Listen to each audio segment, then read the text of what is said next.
Welcome back to Sleep Nova. Sit back, relax, and don't forget to comment where you're watching from down below. It's amazing seeing people all around the world supporting my small channel. Now, enjoy the show. At last, we drift in the interstellar ocean, the vast emptiness between the stars. Here the silence deepens even further. The nearest star to our sun is over 4 light-years away, a distance so great that if we continued our journey at the speed of light, it would still take more than 4 years to arrive. In this space, loneliness takes on a new meaning. We could travel for years and not encounter another world or another sun. The darkness is nearly complete, illuminated only by the faint glow of distant stars all around, each an unreachable beacon in a gulf of nothingness. The density of matter here is incredibly low. On average, perhaps a few atoms in an entire cubic centimeter of space. For comparison, a single breath of air contains more atoms than an entire roomful of interstellar space. We are, for all intents and purposes, in a nearly perfect vacuum. Yet even this void is not truly empty. Invisible wisps of gas and dust float here, the remnants of ancient stars and the raw material for future ones. Our sun and its neighbors currently drift through a region called the local bubble, a cavity of hot, thin gas, likely blown by supernova explosions millions of years ago. Within this bubble, the gas is even more rarefied than typical, heated to X-ray glowing temperatures. Eventually, our path will carry us beyond this bubble into slightly denser regions of the galactic medium. We might notice, far ahead, a faint cloud silhouetted against the starry background. As we approach, the stars beyond dim and vanish. We realize we are encountering a molecular cloud, a colossal, cold nebula where starlight is largely extinguished by dust. Inside this cloud, it is nearly pitch black. The gas here is denser, perhaps a few hundred or thousand atoms per cubic centimeter, still a better vacuum than any laboratory on Earth, and far colder, just a few degrees above absolute zero. We are essentially inside a stellar nursery. Deep within, hidden from our view, new stars are being born. We can't see them directly, but if we switch to an infrared view, we'd perceive the faint glow of protostars warming their cocooning gas. Occasionally, one of these newborn stars breaks through its fetal envelope, and its light leaks out, painting the surrounding gas with a ghostly radiance. Perhaps we glimpse a tenuous red emission in a distant part of the cloud, the sign of hydrogen atoms excited by the energetic light of a newborn star cluster.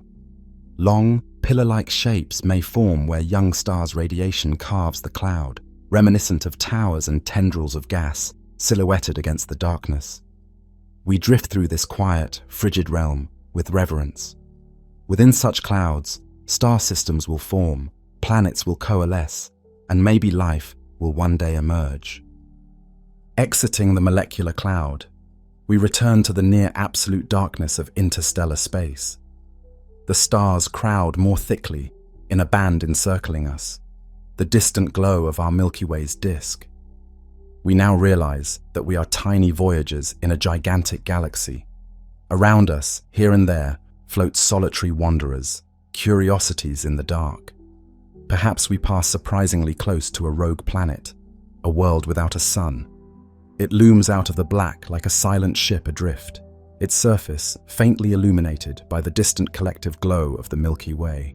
This planet is a frozen, airless rock, or perhaps a cold gas giant. Without the warmth of a star, it has long since gone cold and still. If it has an atmosphere, that atmosphere lies in eternal night, lit only by starlight 1,000,000 times dimmer than the sunlight Earth enjoys. We marvel at this orphan world, one of perhaps trillions that wander the galaxy unbound.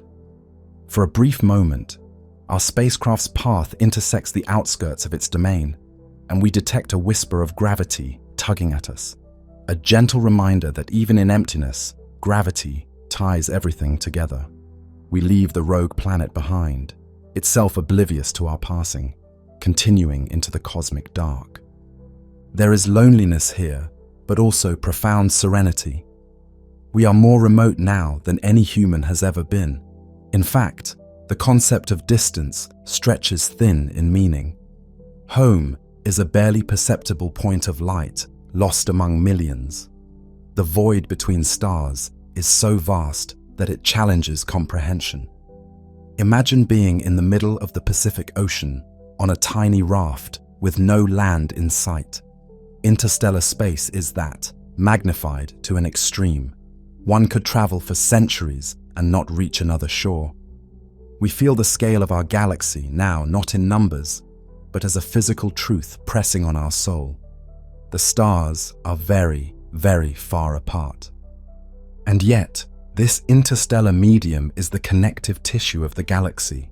The space around us is laced with the echoes of the galaxy's past and the seeds of its future.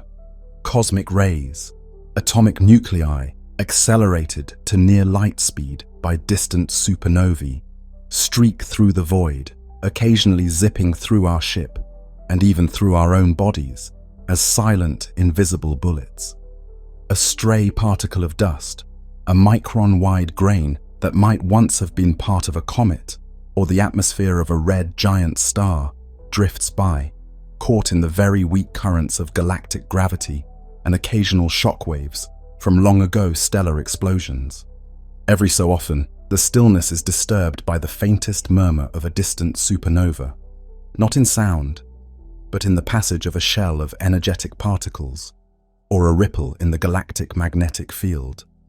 These are the subtle languages of the cosmos out here, detectable only with instruments, but present nonetheless. No, interstellar space is not truly empty. It carries the legacy of starbirth and star death. In one region, space may be slightly warmer and ionized, the aftermath of a supernova that blew a bubble of hot gas. In another, it may be cooler and neutral, part of an undisturbed cloud that has floated for eons. We, tiny explorers, find ourselves humbled by this variety and by the enormous scales. 1,000 light years might pass with nothing of note. Then we might cross the edge of a superbubble into a more clouded region where distant stars appear a bit redder due to interstellar dust. The patterns of the galaxy are vast and subtle. Imagine now that we could accelerate further, moving at a significant fraction of the speed of light. Years flash by as we traverse the gulf. Point by point, the constellations around us change. The familiar star patterns of Earth's night sky distort and rearrange as we travel dozens, then hundreds of light years. Stars that were close together from our distant viewpoints separate, and new groupings form. We are like a bird wandering within a giant three-dimensional flock of stars, seeing it from new angles. After about 1,000 light years of travel, we have come so far that the Sun and its nearest companions are now just part of a small haze of stars behind us. We have effectively left the solar neighborhood. Continuing outward, the stars thin out around us as we rise above the plane of the Milky Way's disk. We begin to get a sense of structure. Looking down, we see the Milky Way galaxy in its grandeur. From our new vantage point, a few thousand light years above the galactic plane, the galaxy no longer surrounds us completely. Instead, it spreads out below like a luminous whirlpool set against the blackness of space. The sight is breathtaking. We behold a vast barred spiral galaxy, our galaxy, with its center glowing a warm, dense yellow from myriads of older stars. Cutting through that central glow is a straight bar of stars, a bar that extends on both sides of the nucleus. From the ends of this bar spring the spiral arms, graceful curving trails of light that spiral outward. The arms are not solid arms, but rather patterns of star formation moving through the disk. They are highlighted by blotches of pink and blue.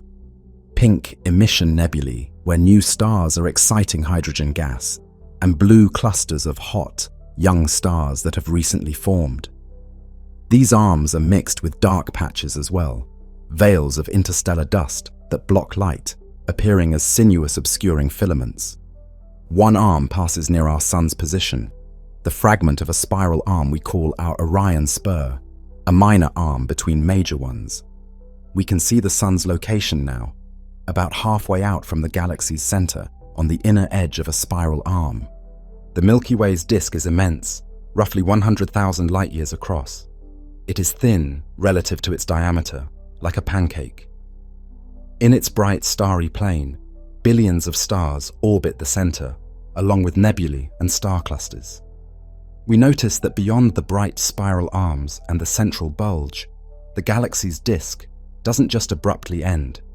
It tapers off gradually, with stars getting sparser, but still present out to great distances. A subtle faint disk, thicker and composed of older, dimmer stars, encloses the bright, thin disk. This is the thick disk of the Milky Way, populated by older stars that give off a fainter, warmer glow. It extends a bit above and below the main plane, giving the galaxy a slight thickness. As we continue our outward journey, now essentially upward, relative to the galaxy's plane, the stellar halo comes into view. The halo is a roughly spherical cloud of stars surrounding the Milky Way, far above and below the disk.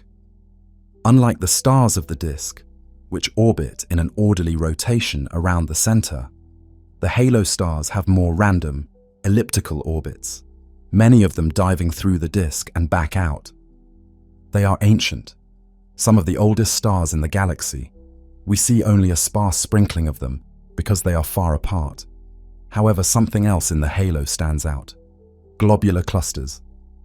These are tight, spherical clusters containing hundreds of thousands of very old stars bound together by gravity. We spot them as fuzzy golden balls of light scattered around the outskirts of the galaxy. Perhaps we recognize a few famous ones. One cluster glitters with so many densely packed stars that its core looks like a continuous glow. These globular clusters orbit the Milky Way's center as well, moving in large, inclined paths, relics of the galaxy's formative years. They hang like lanterns in the deep halo, silently circling. We have now traveled so far out that the entire Milky Way galaxy fits within our field of view. It is a splendid island of light in the cosmic dark. We notice that the galaxy is not isolated. In the distance, we see a few small companion galaxies. Two of them, irregularly shaped and pale, cling near the Milky Way. These are the satellite galaxies, the large and small Magellanic Clouds, though we won't name them here. They are like fluttering moths caught in the gravity of a flame, orbiting our galaxy, and in time perhaps to be absorbed by it. Indeed, streams of stars, tidal streams, can be seen tenuously connecting or encircling the Milky Way, marking where past satellite galaxies were torn apart and incorporated. A bit farther out, we spy a great spiral galaxy, not too unlike our own, but slightly larger.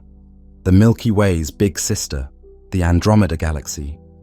Even from our vantage, separated by millions of light-years, Andromeda's spiral form is discernible, and its light is a fuzzy patch. We realize that our galaxy and Andromeda are on a slow collision course.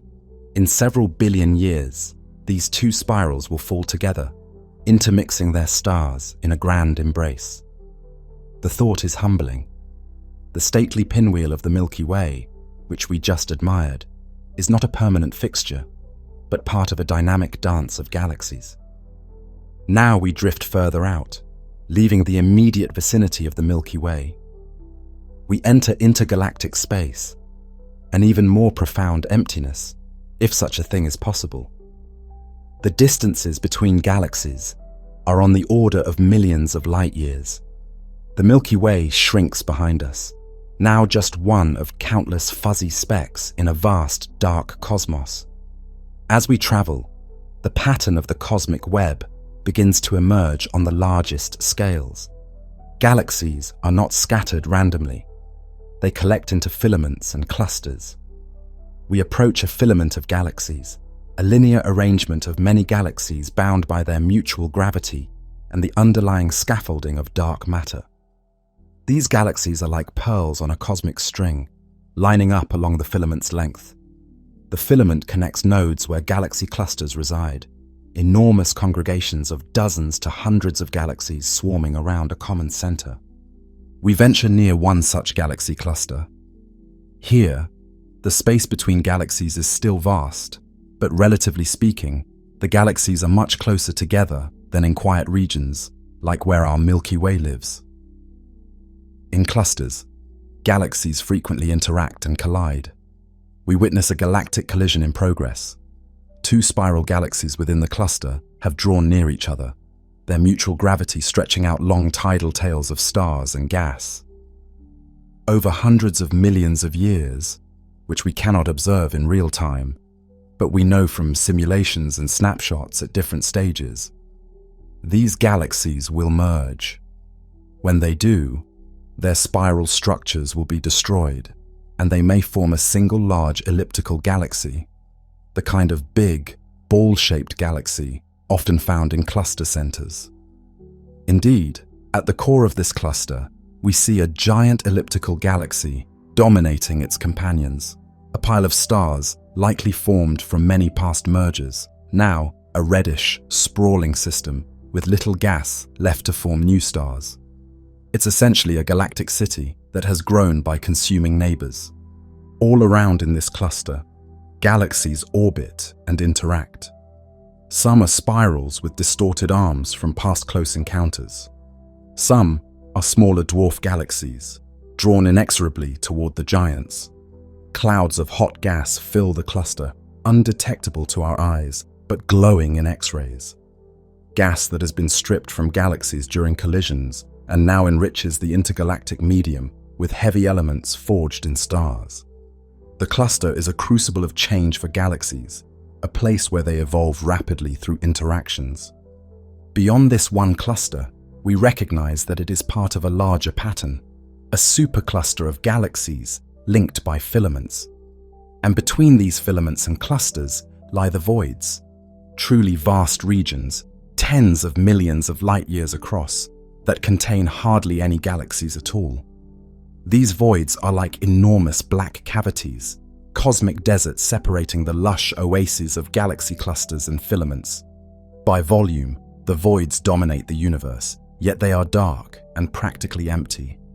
Most of the universe is space, just space, with only trace particles and a few stray atoms wandering over unimaginable expanses. We pause in our journey now and take in the panorama of the cosmos. Everywhere we look, there are galaxies upon galaxies. The numbers defy grasp. To give a sense, if you held a grain of sand at arm's length and looked at the patch of sky it covered, that tiny patch could contain thousands of galaxies visible to the most powerful telescopes. There is no empty spot in the sky if your eyes are sensitive enough. Every direction is filled with the faint glow of distant galaxies. Scattered across the darkness like glittering jewels on black velvet, galaxies appear in all shapes and sizes. Elegant spirals, round ellipticals, irregular blobby ones distorted by gravitational encounters, tiny dwarf galaxies barely distinguishable from star clusters. We realize now that our Milky Way is just one of billions, in fact, hundreds of billions or more, of galaxies in the observable universe. Standing here in the gulf between clusters, with galaxies surrounding us in every direction, the scale is staggering. Each galaxy, containing billions or trillions of stars, is itself a universe of possibilities, and there are countless such galaxies. We reflect on the scale of it all. Our entire solar system is an invisible speck. The Earth would be utterly indiscernible, lost in the glare of the sun, which itself is just one modest star in the Milky Way. And the Milky Way is one galaxy among uncounted multitudes stretching for billions of light years in every direction. The light from the most distant galaxies we can see has traveled for over 10 billion years to reach us. We are literally looking into the deep past when we look far away. Light is a time machine. Every photon carries the story of the distance it has traveled. A star 200 light years away shines to us with light that left it 2 centuries ago, around the time of Beethoven and Napoleon on Earth. A galaxy 200 million light years away sends us light that departed when dinosaurs still walked our planet. The farther we gaze, the earlier in time we see. This is one of the universe's great truths. Distance is time. As we observe galaxies billions of light years away, we are seeing them as they were billions of years in the past. The universe at that time was younger, and indeed, those far-flung galaxies appear smaller, more irregular, and often blue with fierce star formation. They are the adolescent galaxies of a younger cosmos, still growing and colliding more frequently. Their shapes are often clumpy or peculiar. Some are in the midst of mergers or rapid starbursts. We are, effectively, watching the universe grow up as we look farther out and back in time. Approaching the horizon of the observable universe, we see the faint glimmers of the first galaxies that formed. They are tiny proto-galaxies, just beginning to coalesce. Their light has traveled almost the entire age of the universe to reach this vantage point. Beyond them, eventually, we reach a point where galaxies did not yet exist. The universe was too young and too hot. If we look beyond even the earliest galaxies, we encounter a glow that comes from all around us. Not from stars or galaxies, but from the universe itself when it was just a baby. This is the cosmic microwave background, the remnant light from the birth of the cosmos. When the universe was about 380,000 years old, infinitesimal compared to its current age of 13.8 billion years, it was a hot, dense plasma of particles and light. As it expanded and cooled, it became transparent, and light was set free to travel. That first light, a blaze of white-hot radiation at the time, has been traveling for almost 14 billion years, stretching and cooling with the expansion of space, and has now become a faint microwave glow coming from every direction. We cannot see it with our eyes, but if we had microwave vision, the entire sky would glow with a gentle cold fire of creation, about 2.7 degrees above absolute zero. These are the most ancient photons, the universe's own afterglow. Embedded in that diffuse glow are tiny ripples, the seeds that would later grow into galaxies and clusters under gravity. We are essentially beholding the cosmic dawn. Beyond this wall of light, the universe was opaque and no light escapes from earlier times. It is the ultimate limit of the observable. Here, at the edge of all we can see, we stop. We are floating in the darkness between galaxy clusters, with the light of billions of years and billions of galaxies surrounding us. We have traveled from the blue skies of Earth to the edge of the universe's visibility. Time and space have been our companions. We have seen the universe in its youth and at its grandest scales. It is time to go home. Gently, we turn our perspective and begin the long journey back inward. Like a camera pulling out of a vast landscape and then zooming in elsewhere, we now retrace our steps. The cosmic web of filaments and voids lies before us like the structure of a great cosmic sponge. We locate the particular filament where our local group of galaxies, the small cluster containing the Milky Way and Andromeda, among others, resides. Moving along that filament, we pass by cluster after cluster, each a swarm of galaxies, until we recognize the slightly quieter neighborhood of our home supercluster. We find the familiar face of the Milky Way galaxy again among its companions. As we draw nearer, the other galaxies of the local group spread out around us. Andromeda, with its spiral arms, the Magellanic Clouds hovering near our Milky Way. We plunge back toward the Milky Way. From above, we see its spiral arms and bar grow larger, filling our view. We angle downward and descend into the disk, like a cosmic diver slipping into a rotating sea of stars. We pass through the stellar halo, whizzing by an ancient globular cluster whose densely packed stars surround us momentarily, like a blizzard of golden snow, before receding into the background. We cross the boundary of the thick disk, where the star density increases. Soon, we are once again amidst the familiar cloudy band of the Milky Way's disk. Star clusters and nebulae dot the scene. The light around us becomes a continuous ocean of stars, the backdrop of the Milky Way that we see as the Milky Band in Earth's sky. We know our sun lies in a quiet region on the inner edge of a spur between the Sagittarius and Perseus spiral arms. We navigate by recognizing nearby stellar landmarks. There is a particular open cluster of young blue stars, the Pleiades perhaps, or another known cluster. A signpost that we are near the Orion arm. We slip into our sun's local stellar neighborhood. The pattern of familiar constellations gradually reassembles around us. Though from our still somewhat removed perspective, they appear slightly out of shape. As we draw within a few dozen light years, the constellations snap back to their familiar look. There, ahead, a yellow star glows with a steady, comforting light. It is average in mass and brightness, unremarkable among the many here, but to us, it is unmistakable: the Sun. Approaching the Sun, we begin to see its family of planets in orbit. The outer planets greet us first. Neptune, a tiny turquoise dot with a faint ring system. Uranus, tilted on its side, a pale green-blue orb. Then the majestic Saturn, encircled by its splendid rings, shining in reflected sunlight. We pass by Saturn's domain, catching a last glimpse of the shadow its rings cast on the planet's cloud tops.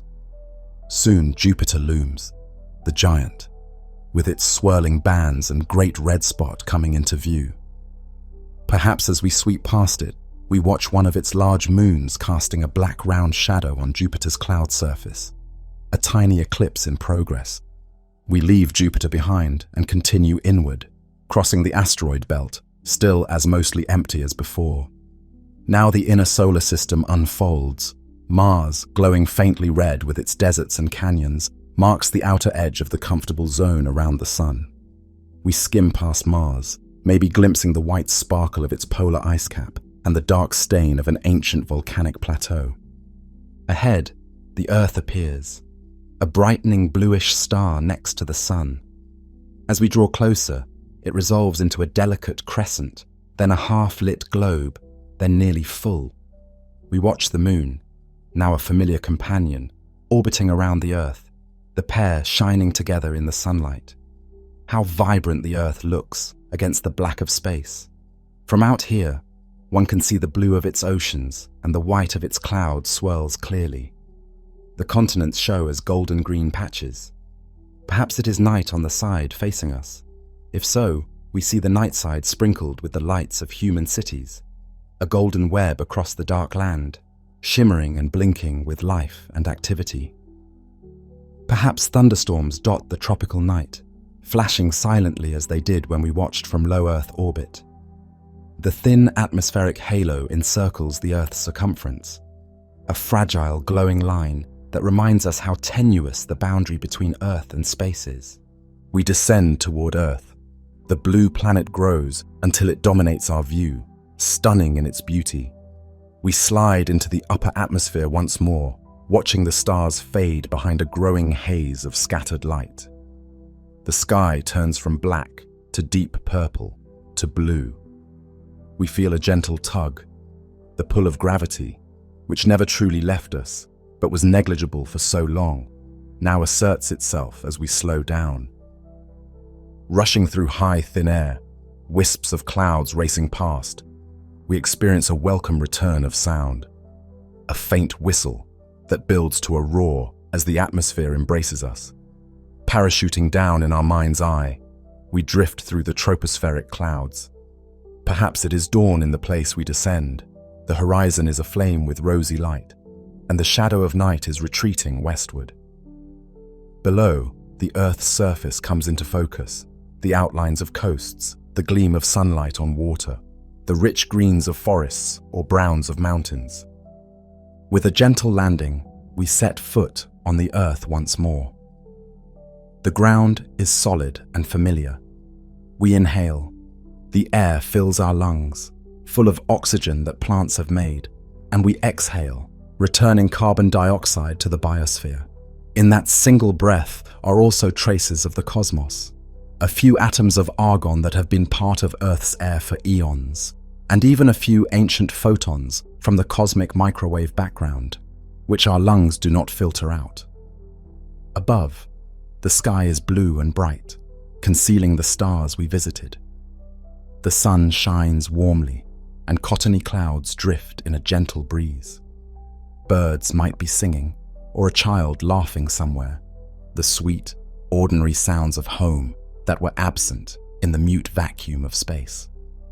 Standing here, we reflect on the journey.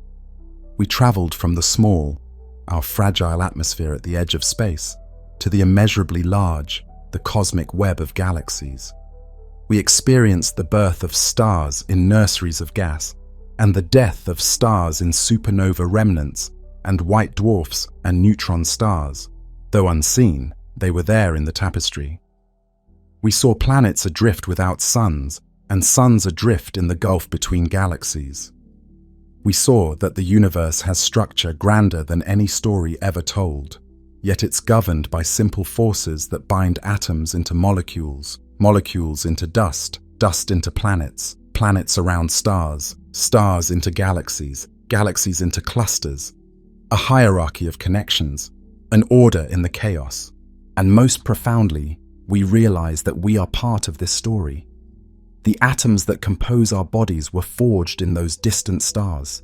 The iron in our blood, the calcium in our bones, the carbon in our muscles, the oxygen in our lungs, those atoms were brewed in the hearts of ancient stars and scattered through space by stellar winds and supernovae, amn-org.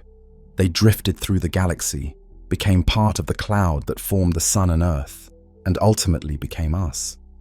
We are literally made of star stuff. We carry inside us a piece of the cosmos's history. Every breath we take links us to the cosmic past, inhaling argon atoms exhaled by dinosaurs and photons that have been traveling since the dawn of time. When we look up at the night sky, the same sky we saw from orbit as a thin glow and from the galactic outskirts as a band of light, we are not looking into a foreign realm. We are looking into our own origins. The water in our veins was perhaps once ice in an interstellar cloud. The proteins that make our skin incorporate nitrogen and sulfur cooked up in supernovae. The light in our eyes as we gaze upward is only made possible by the sun, which itself is a second-generation star, enriched by earlier stars' gifts. Indeed, the very awareness with which we contemplate the universe is a product of the universe itself. Over billions of years, it has evolved the capacity to see and wonder about itself through us. In a profound sense, we are a way for the cosmos to know itself. Our journey outward and back has been at once humbling and elevating. We felt insignificant in the face of galaxies and voids, and yet we also felt transcendent, able to encompass in mind what is physically untraversable in body. Floating in the intergalactic dark, we felt small. But standing here on Earth, we can close our eyes and recall the entire sweep of the cosmos that we have imagined, and realize that in some way, it is contained within us, in our memories, in our consciousness, in the atoms of our bodies that were born out there. Looking around now at the trees, the rocks, and the sky, everything appears as it was, comfortably familiar. And yet, we carry a new perspective. We can whisper to ourselves, in Walt Whitman's words, that a leaf of grass is no less than the journey work of the stars. We have seen that journey work out in the universe, the stars building heavier elements, the galaxies mixing them, the nebulae and planets forming, all leading to a leaf of grass and to us. Outer space is not distant. It is not merely the domain of astronauts and telescopes. It permeates our world and our being. The space that begins where our atmosphere ends extends unbroken all the way to the farthest galaxy and beyond, and we are part of it, woven from its threads. The void between the stars is also the void between the atoms in our bodies. The light of the Big Bang's afterglow gently bathes the Earth even now. The gravity that guides galaxies holds us firmly on the ground. We are connected intimately to the whole. The boundary between Earth and space is a matter of perspective. From the vantage of the universe, there is no boundary. It is one continuous expanse, and we are inhabitants of it. So when we gaze at a starry night, or marvel at a photo from a space telescope, let's remember, we are home. We have always been home. The stars are our ancestors and our descendants. The immense cosmos is not cold and foreign. It is our larger body, our extended family, our collective story. We arrived from it, we live in it, and we will return to it. In the end, stepping back from our extraordinary voyage, we feel a deep sense of belonging. We stand on Earth, perhaps on a quiet hill under a night sky sprinkled with stars, and we feel both tiny and vast, fragile and powerful. We have journeyed to the edges of reality and back on the wings of understanding and imagination. And what we have learned, more than any specific fact or sight, is a simple truth that fills us with peace. Outer space is not distant. It is everywhere. It is in the air we breathe, the ground we walk, the blood in our veins. Outer space is not just above us, it is within us. Outer space is us.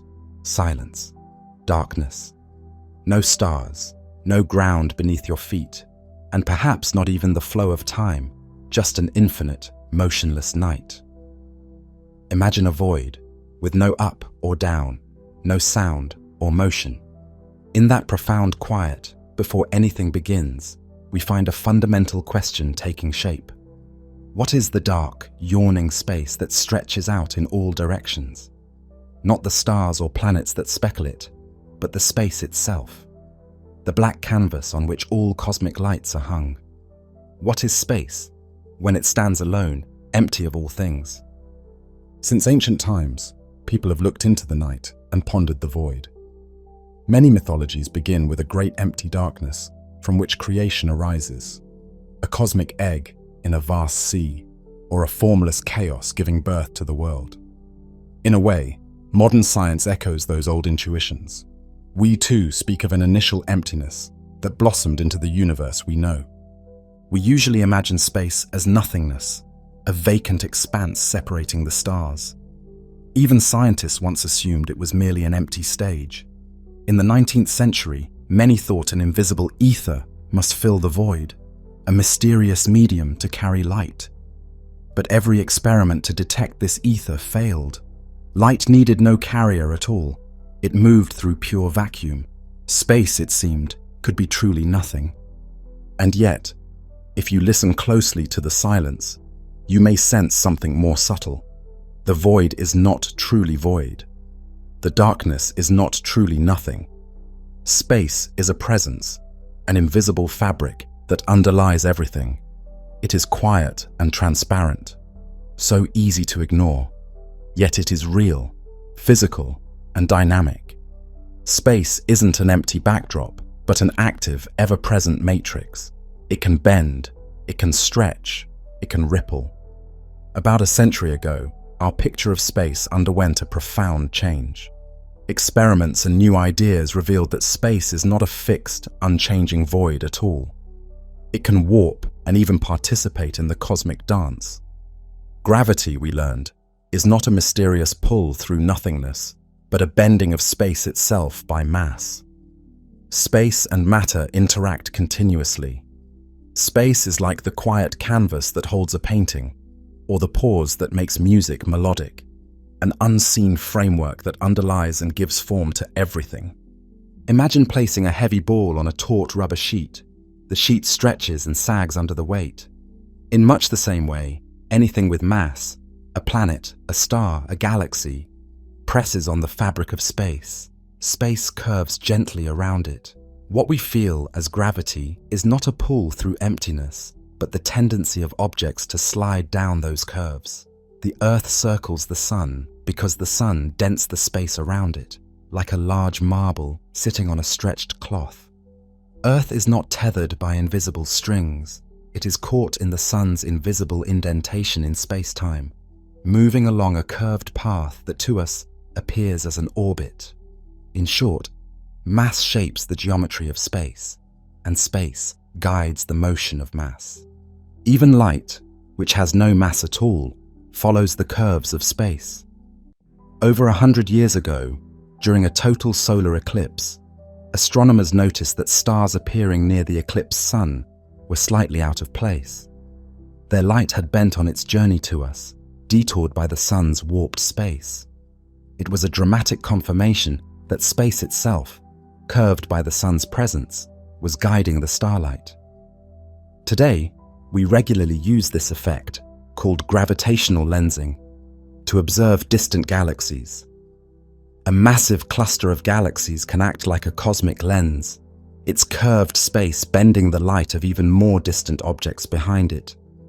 Sometimes we see a single galaxy smeared into an arc, or even a perfect ring of light encircling a closer galaxy cluster that is acting as the lens.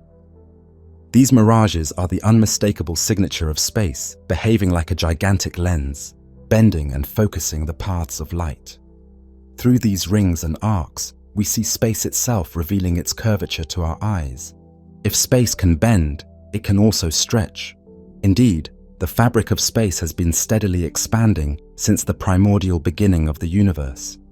Distant galaxies are not just flying away through space. The space between us and them is itself growing. Early observers noticed that the light from remote galaxies is shifted toward the red end of the spectrum, as if the wavelengths have been stretched out. The farther a galaxy, the more its light is redshifted. The straightforward explanation is that space itself is expanding, carrying galaxies apart like raisins embedded in rising dough. Over billions of years, this expansion has enlarged the distances between galaxy clusters immensely. Another useful image is to picture space as the two-dimensional surface of a balloon, with galaxies like ink dots on that surface. As the balloon inflates, the dots move farther apart from each other. No single dot is the center of the expansion. Every dot sees the others receding. Likewise, in our three-dimensional space, every galaxy observes other galaxies rushing away. If we rewind this expansion in our minds, we find that in the distant past, everything was closer together. Galaxies crowd nearer, stars huddle closer. Far enough back, all the matter and light in the universe was crammed into a much smaller volume than today, a state of incredible density and heat. Space itself was compact and blazing with energy. There was a time when the entire young universe was like a hot, glowing fog. Imagine being present in that early inferno. No distinct stars or structures, just a blazing soup of particles and light everywhere you look. An intense white-orange glare filling all of space. As space expanded and thinned out, that searing brilliance faded to a gentler afterglow.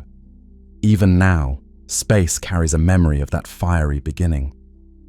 When we point sensitive instruments to the sky, we detect a faint glow of microwaves coming from every direction.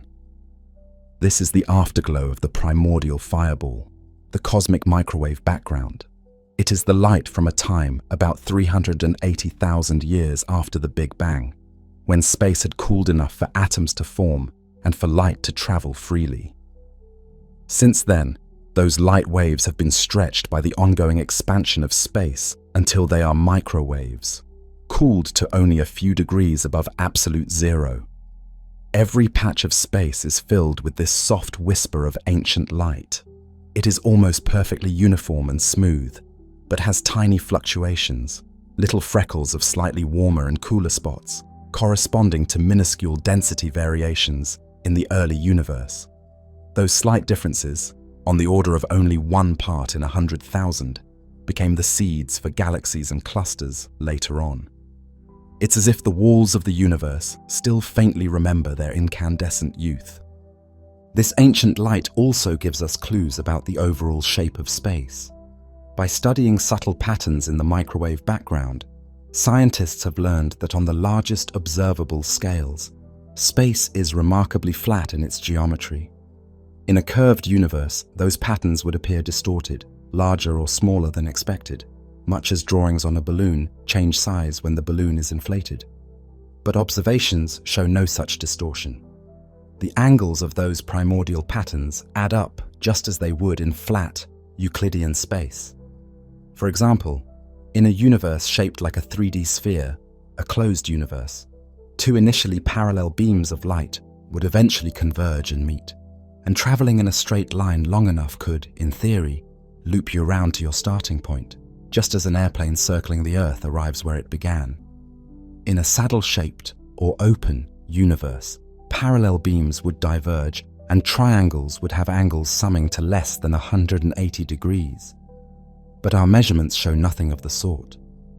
This suggests that space, as far as we can measure, is not curved into a giant sphere or warped into an endless saddle. Instead, it stretches out in all directions without substantial overall curvature. Space is, to the best of our knowledge, flat and likely unbounded, or so vast that it might as well be infinite.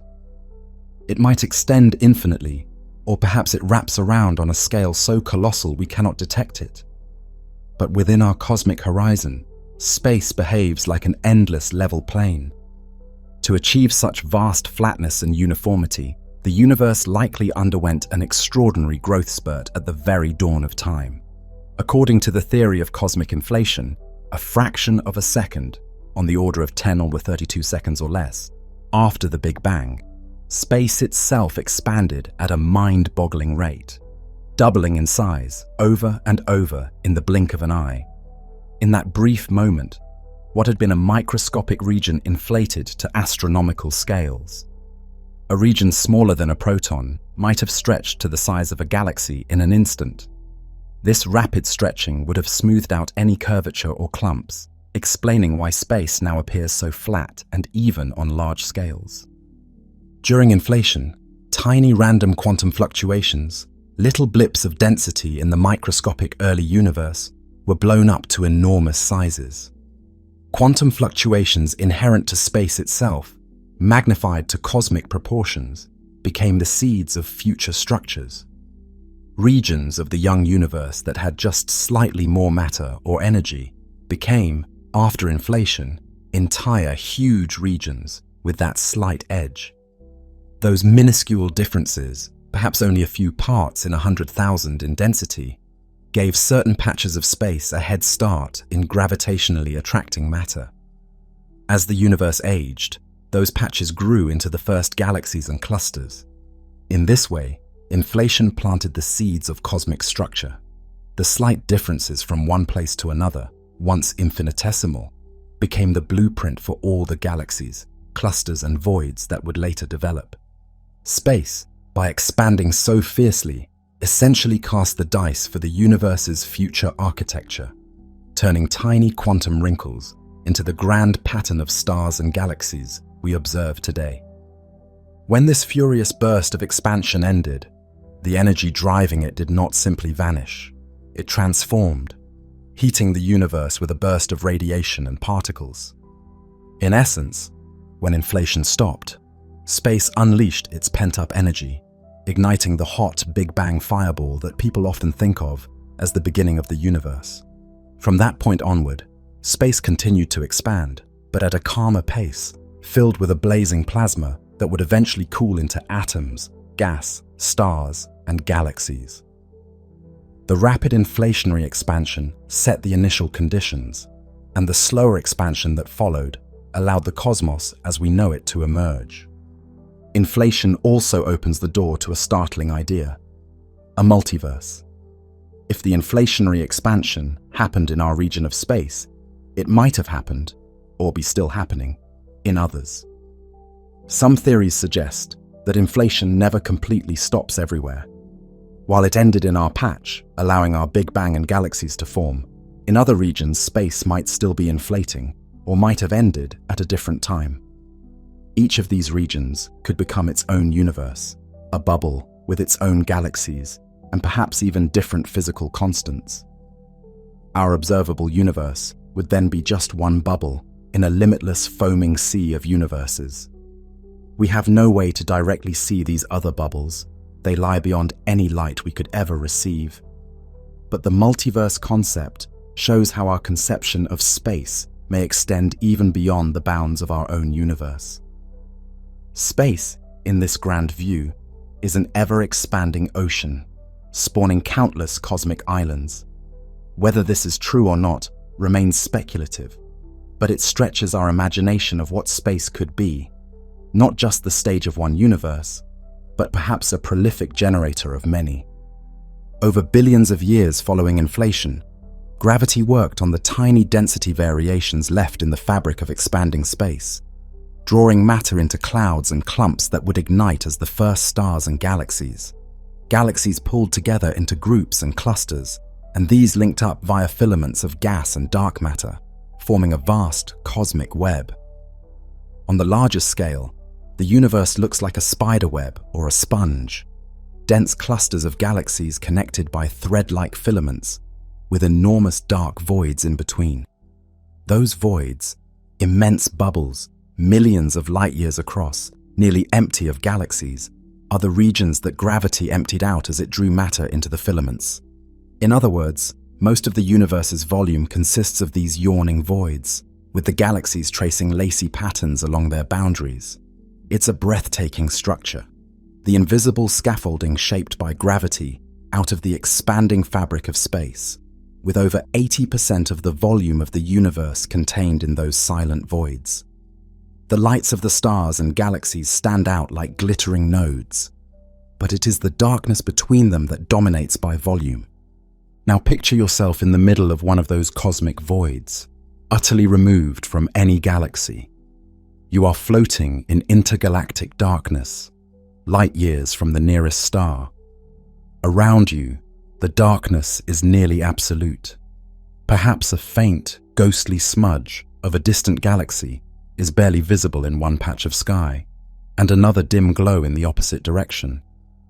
But to your unaided eyes, it would mostly be pure black. The nearest substantial galaxy could be tens of millions of light years away, so far that its light is unimaginably feeble. You are, for all practical purposes, alone in a silent, endless night. This is space at its most austere, a volume of the universe almost entirely devoid of matter.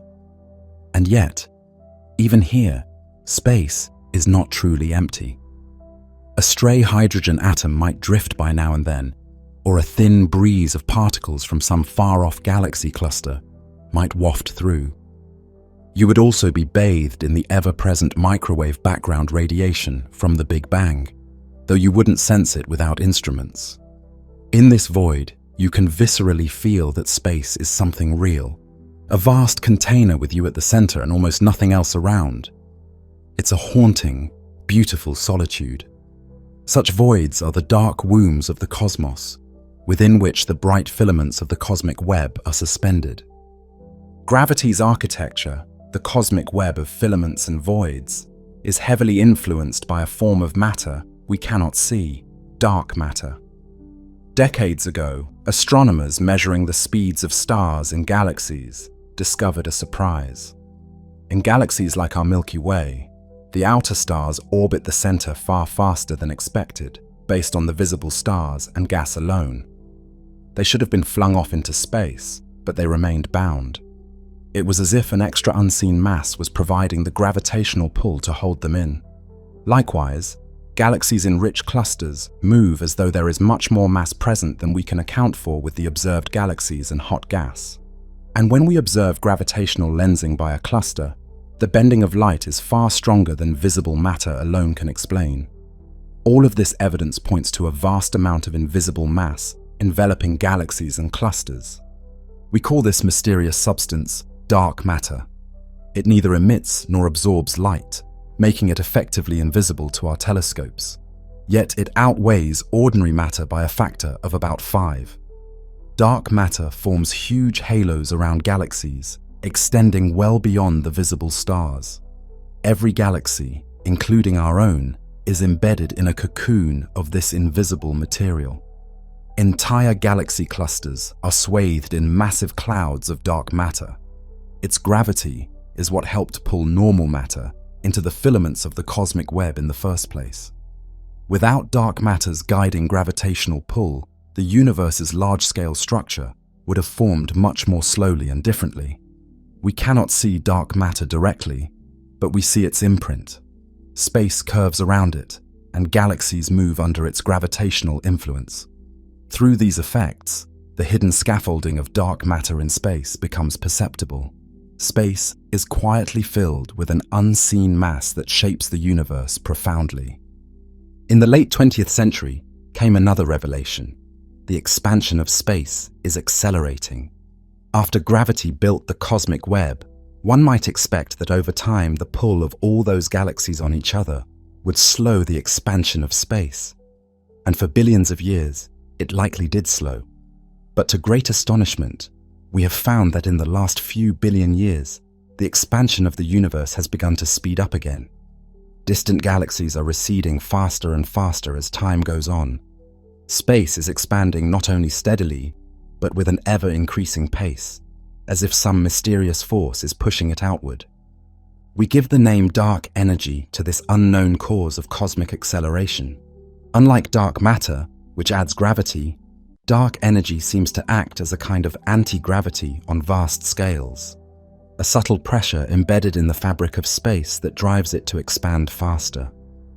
As space grows, more of this repulsive effect appears, since dark energy is thought to be a property of space itself, pushing galaxies apart with increasing strength. Today, dark energy dominates the universe's energy balance. Roughly 70% of the total contents of the cosmos appears to be this shadowy influence, with dark matter making up most of the rest.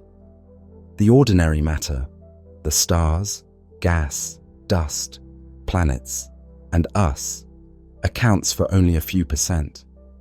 In an ironic twist, the emptiest thing, space, contains the majority of the universe's energy in this form. The silent void has an energetic underpinning that shapes the cosmos. What this means for the far future is profound. As space expands faster and faster, galaxies that are now visible will eventually slip beyond our cosmic horizon, their light stretched and diminished until they vanish from view.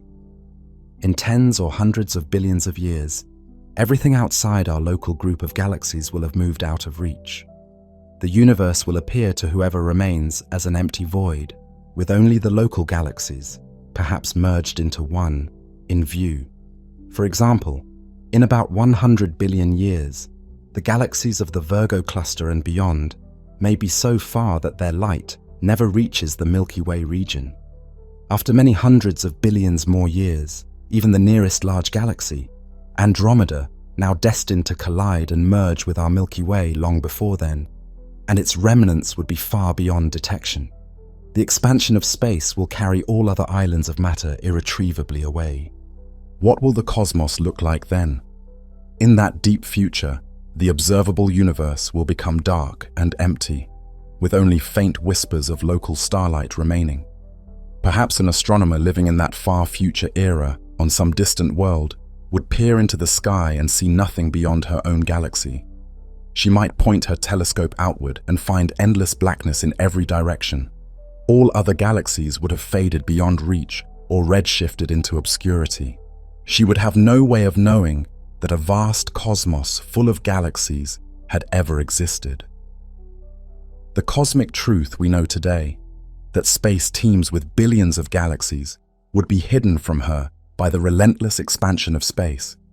That future astronomer might conclude that her galaxy was the entire universe, a tiny island adrift in infinite nothingness. For us living in the present cosmos, the discovery of dark energy is a humbling reminder that what we once took to be empty nothingness can control the destiny of everything. The silent space between galaxies turns out to hold a secret power that shapes the entire evolution and future of the universe. Space, the quiet stage, has proven to be the hidden protagonist of the cosmic story. Before we return home, let us take an imaginary journey back through the cosmic expanse. Picture yourself out at the edge of a great cluster of galaxies, where hundreds of galaxies shimmer around you like a glittering swarm.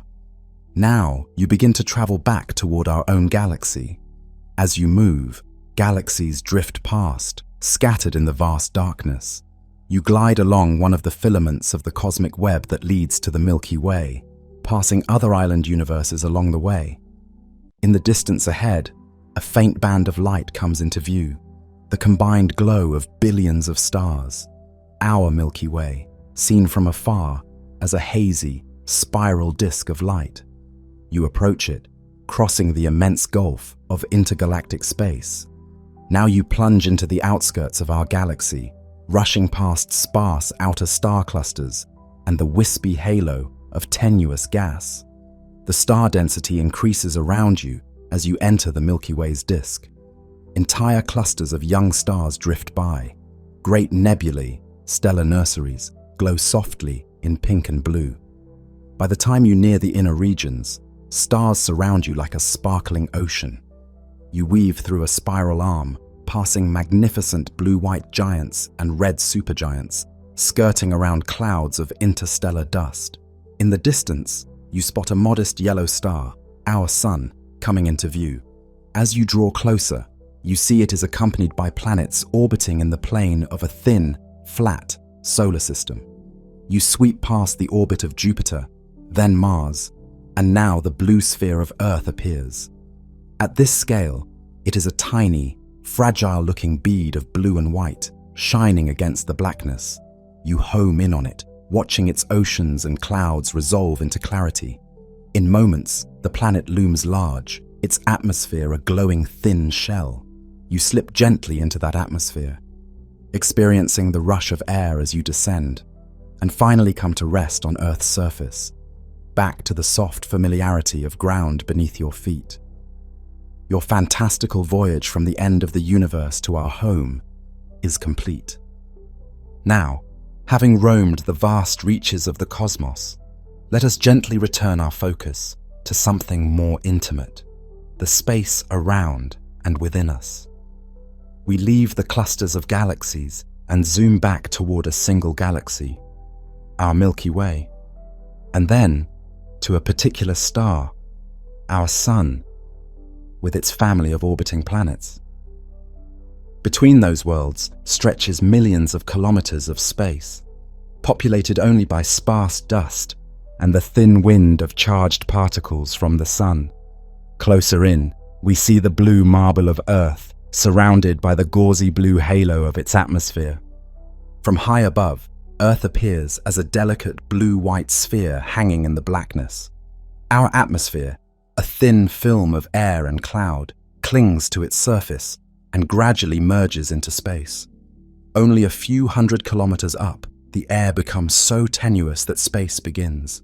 Beyond that, the sky fades to black. In truth, there is no sharp boundary where space starts. The air just thins more and more until there is effectively none. But effectively, just above the blue sky, the true vacuum of space begins. Only a fragile veil of atmosphere separates us from the cosmic void. There, in low Earth orbit, astronauts aboard space stations witness directly the stark contrast between the bright Earth below and the utter blackness above. They float in microgravity, essentially falling around Earth, immersed in space. When they look up, away from Earth, they see endless darkness spotted with stars that do not twinkle because there is no air up there to flutter their light. The sun shines fiercely without the softening filter of atmosphere, and the divide between day-lit Earth and night-shadowed Earth is a sharp line across the globe. Those astronauts live on the very boundary of space, inside a thin bubble of air in their spacecraft that separates them from the vacuum outside. They often describe the experience as deeply humbling. Above them, an infinite void. Below them, the jewel of Earth with its thin blanket of air. During spacewalks, when they step outside into the vacuum, wearing only a protective suit, they can feel the profound silence and isolation of space. No sound, no breeze, only the distant curve of Earth and the raw, brilliant stars. For them, space is not a theoretical concept, but a palpable reality.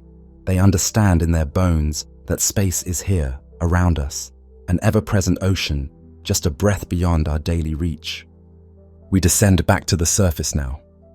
Picture yourself standing on a quiet night field, looking up at the stars. Although you feel solid ground underfoot and air on your skin, you are as much in space as an astronaut floating in orbit. The space around you is simply filled with a thin mixture of gases, our atmosphere. If you could magically remove all that air, the vacuum that remains would be continuous with the vacuum between the planets and stars.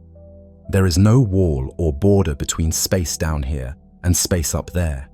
It is one connected expanse.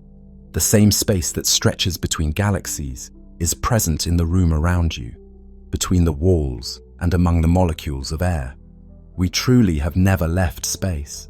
We live at the bottom of a shallow ocean of air, but that ocean is itself embedded in space.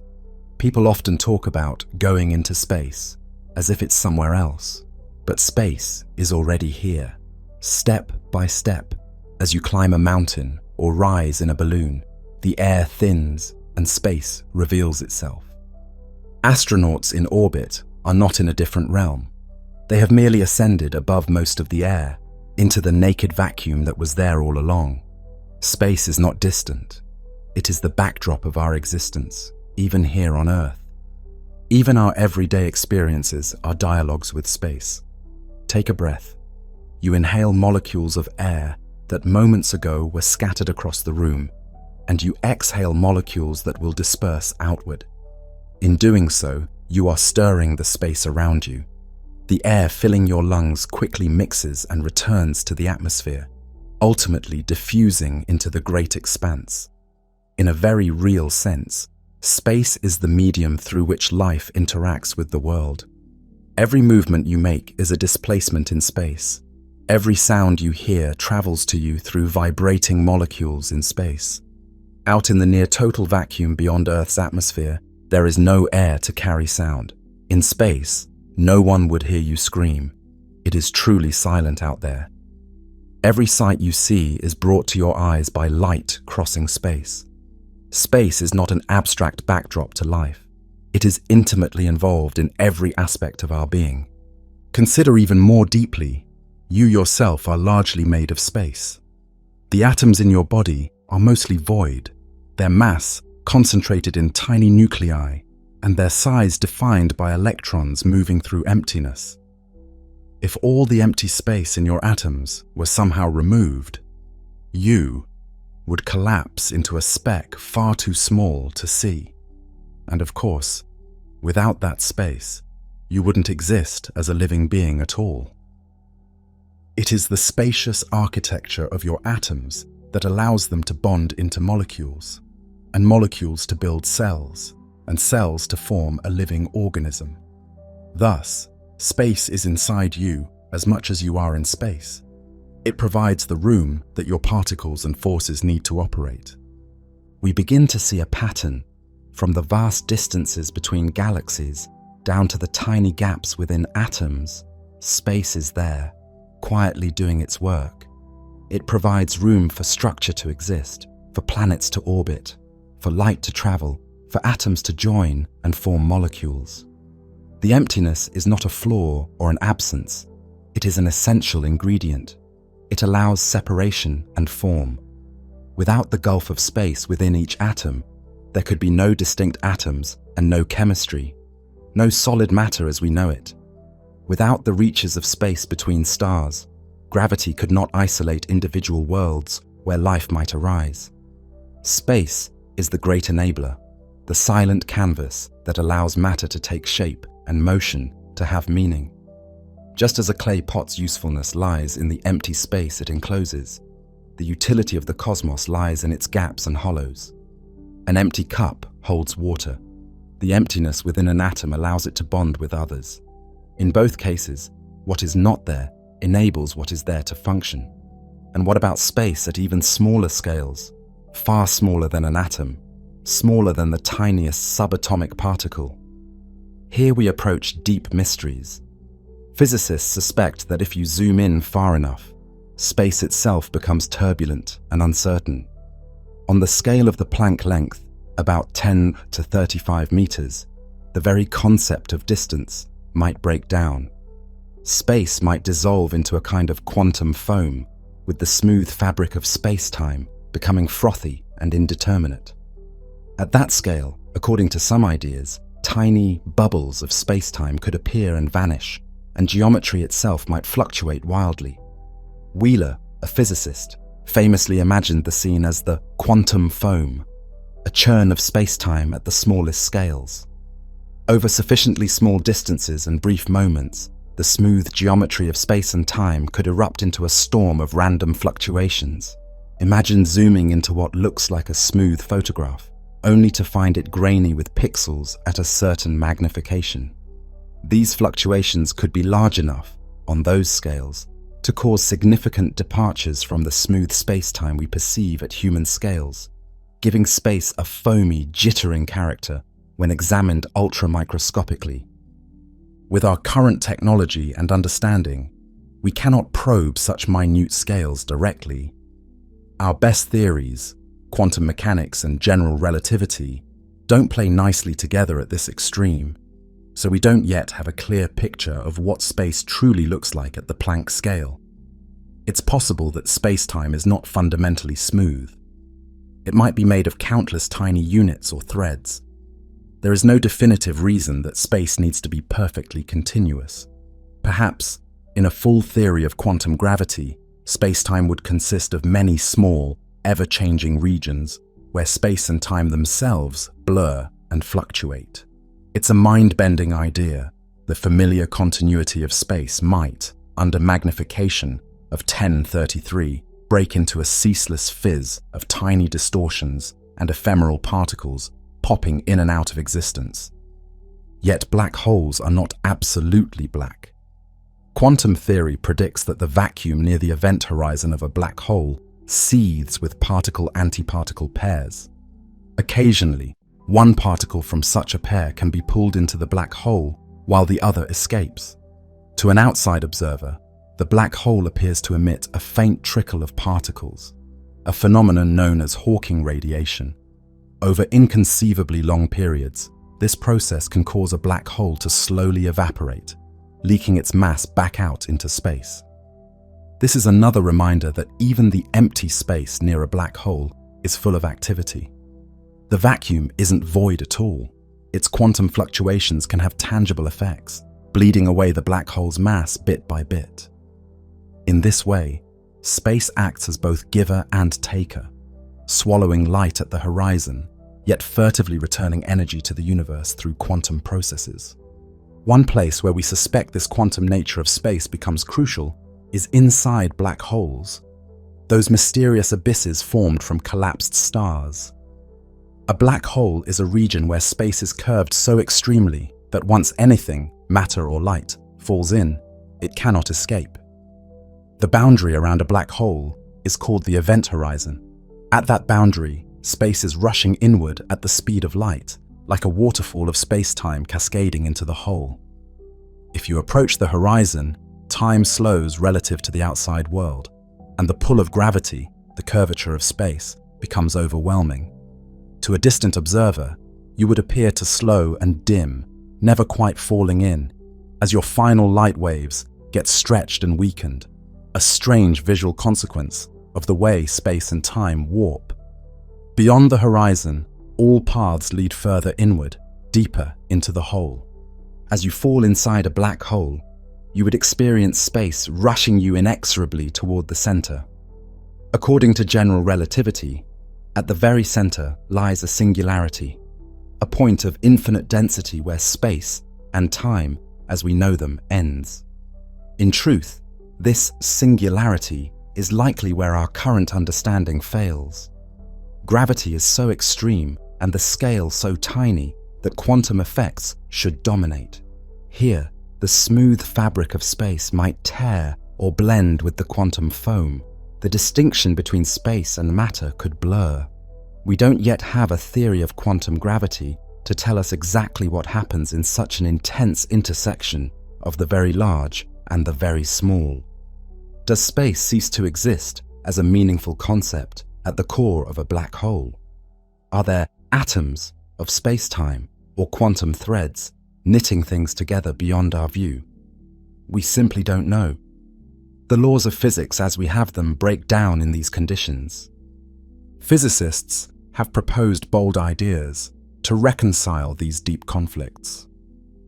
One radical suggestion is that space and time might not be fundamental at all, but rather emerge from something more basic and abstract. Some research hints that quantum entanglement, the ghostly interconnection between particles, may knit together the fabric of space itself. In certain theoretical models, the geometry of a region of space can be described entirely by the information, the entanglement connections, on its boundary. This is known as the holographic principle, suggesting that our three-dimensional space might in some way be a projection from information encoded on a distant two-dimensional surface. It's as if space could be woven from quantum threads of information. Another idea is that space-time is composed of tiny, discrete units, sometimes envisioned in approaches like loop quantum gravity, so that on the smallest scale, space is more like a woven lattice or network. These concepts are still speculative and hard to test, but they share a poetic point.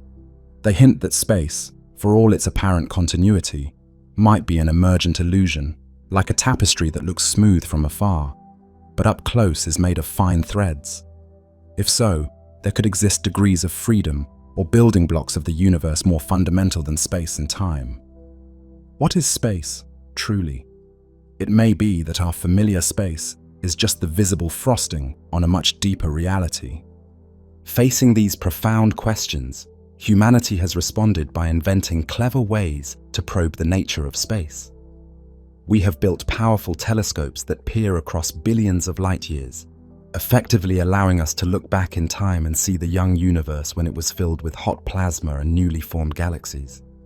We have launched observatories above our atmosphere to measure the cosmic microwave background with exquisite precision, mapping its faint ripples to decode how space expanded and what it contains. We have devised experiments on Earth to test the nature of the vacuum. For instance, sensitive laboratory apparatus has confirmed the Casimir effect, detecting the slight pressure of vacuum fluctuations pushing two plates together. We smash particles together in giant accelerators, momentarily concentrating tremendous energy into tiny volumes of space, to glimpse how nature behaves at the highest energies and smallest scales. This endeavor led to the discovery of the elusive Higgs field that permeates space and endows particles with mass. We have even detected the subtle ringing of spacetime itself using gravitational wave observatories like LIGO. These giant laser interferometers can sense when space stretches and squeezes by less than a trillionth of a centimeter as a gravitational wave passes.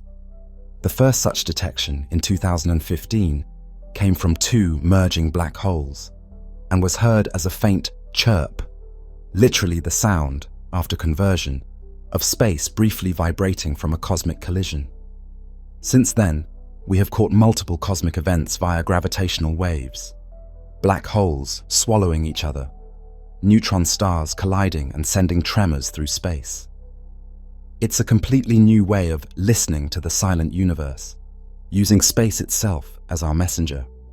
We have also physically journeyed into space, albeit only a small distance so far in cosmic terms. Our robotic probes have ventured beyond the planets, sampling the environment of space directly. The Voyager 1 and 2 spacecraft, for example, have traveled beyond the influence of our sun's solar wind and entered interstellar space, the space between the stars. They confirmed that even the emptiest regions of our galaxy are not entirely empty. They contain traces of very thin plasma, ionized gas, and high-energy cosmic rays. Voyager 1, now over 23 billion kilometers away, is humanity's farthest messenger. It is sailing through the cold, silent void, reporting back that even out there, far from any star, there are a few atoms per cubic centimeter and faint whispers of magnetic fields and radiation. Its journey reminds us that space is not a distant void we go to. It's the ocean we've always been swimming in, now stretching out to greater and greater depths. We are not outsiders to the universe's expanse. We are an integral part of it. We move through space. We depend on it. We are composed of it. In a sense, we, conscious beings, are space's way of observing itself, the universe contemplating its own vastness through our eyes. From the space between galaxies to the space inside your chest, it is one continuous fabric. The next time you gaze up on a clear night and marvel at the darkness between the stars, remember that that darkness is not empty. It is the same space that cradles you, extending through and around you always. We tend to think of ourselves as down here and space as out there. But in truth, we have always been in space. From the moment of our birth, we have been enveloped by space. Space is not a distant domain only astronauts visit. It is the vast, subtle medium in which we live and breathe. When you look up at the night sky, you are looking into an extension of your own surroundings. The air ends not far above your head, and then space continues, unbroken, to the ends of the universe. So, what is space? It is not a mere nothingness, not a sterile void. It is the gentle scaffolding that holds all of creation. It is a medium that can bend and ripple, a vast field that carries light and nourishes the formation of stars. Space is the silence that allows the music of existence to be heard. It is the canvas on which the galaxies are painted. And yet the canvas itself has texture and influence beyond what our eyes see. Space is the invisible architecture of the universe, the foundation that connects all things. It is often said that nature abhors a vacuum, but in truth, nature uses the vacuum, space, as the foundation for everything. Without space, there would be no room for light to travel, no separation for objects to exist apart, no time for events to unfold. Space is not the absence of things. It is the presence that allows things to be. It is the very possibility of anything and everything. As our journey through darkness and light comes to an end, we return to that initial quiet question and find a profound answer. Space is not an emptiness to be feared, but a presence to be revered. It is the quietly fertile nothing that makes everything possible. We float in it, we are made of it, and we are forever embraced by it. The invisible architecture of the universe surrounds and sustains us. Space is the darkness that cradles the stars, the silence that gives meaning to sound, the stillness that makes motion possible. It is the vast, living fabric in which the story of the cosmos, and our own story, is written. Space is the womb of the universe, the canvas of creation. It is not an absence, but the gentle, yet all-encompassing presence that allows all things to be. Imagine yourself lying on a soft meadow on a clear night, far from any city lights. The air is cool against your skin, carrying the faint scent of grass. Above you, the sky is a black, velvet dome sprinkled with countless stars. The Milky Way arches overhead, a pale river of starlight. In this quiet moment, you feel deeply connected to the cosmos. The same space that stretches between those stars also surrounds you. A gentle breeze brushes your cheek. It moves through the night and through the space around you, here on Earth. As you gaze upward in comfortable silence, more and more pinpoints of light emerge, a glittering mosaic against eternity. You realize that when you look at these stars, you are literally looking back in time. Their light has traveled for hundreds or thousands of years to reach your eyes tonight. Some of those stars may have already lived out their lives and vanished, yet their glow still journeys onward through the dark to greet you here and now. You feel the solid earth beneath you and know that it too is suspended in that great darkness, a small, warm world afloat in an ocean of space. Yet you are not afraid. The darkness above feels inviting, almost comforting, like a vast shelter. The endless sky, rather than making you feel insignificant, fills you with peace and wonder. In the silence, you sense with gentle certainty that you are a part of this grand universe, The starlight that falls on your skin, the space that cradles your body, the photons entering your eyes, all of it binds you to the cosmos. You close your eyes for a moment. Behind your eyelids, the after-image of the stars dances in little sparkles. You take a slow breath in, and as you exhale, you let any tension flow out of you and into the vastness around. There is room for all of it to dissolve. There is room for everything in space. The universe is so wide and forgiving that your own cares begin to feel lighter, quieter, soothed by the infinite calm. Now, in that spirit of tranquility, let us embark on a journey into space itself. The space around us, the space within us, the space that is the foundation of all things. We begin where we are, in stillness, in the darkness, in the quiet. The night is profound and motionless. Above, the stars shine as tiny islands of light in a vast sea of black. Space stretches endlessly between and beyond them. This scene feels serene and timeless. Nothing stirs. No breeze now, no sound at all. Only a gentle hush, the natural silence of a cosmos at rest. It is as though time itself has paused. You can almost feel the depth of this silence, a soft, velvety silence that blankets everything. The emptiness around you seems to embrace you with a subtle, invisible presence. For ages, we humans looked at the night sky and found it peaceful, but also mysterious. What is this blackness between the stars? We used to think it was nothing, an empty void, an infinite vacancy. People spoke of the void and the vacuum as if it were a true nothingness. We even doubted whether a true vacuum could exist at all. Ancient philosophers imagined that space must be filled with something. Aristotle believed nature abhorred a vacuum.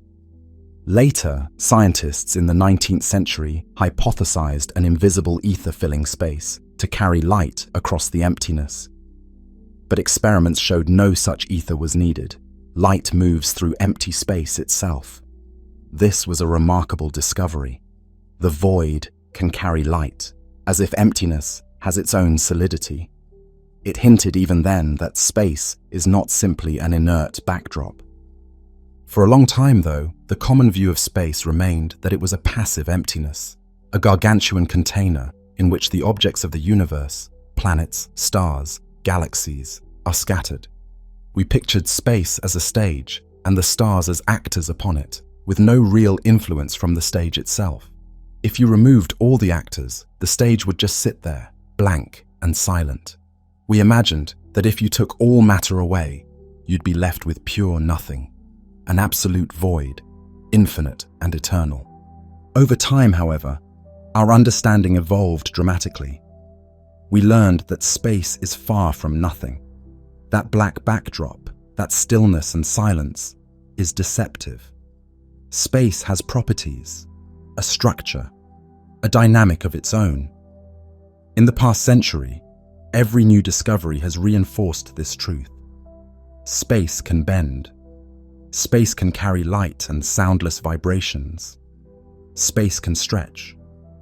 It can even boil at the tiniest scales, flickering with unseen energy.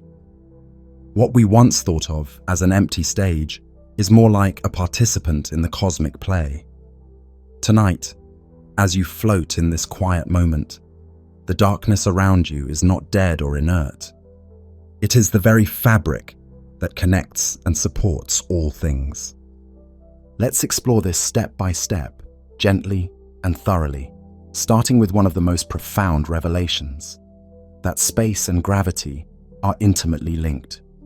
Beneath you, the Earth's mass is pulling you down, or rather, it's warping the space under your body so that down is the direction you naturally fall. Above you, the moon is held in its orbit by the shape of space around Earth. This understanding comes from Einstein's great insight in the early 20th century. Gravity is not a mysterious force acting across empty distance, but a feature of space and time itself. Mass and energy tell space how to curve, and the curvature of space tells objects how to move.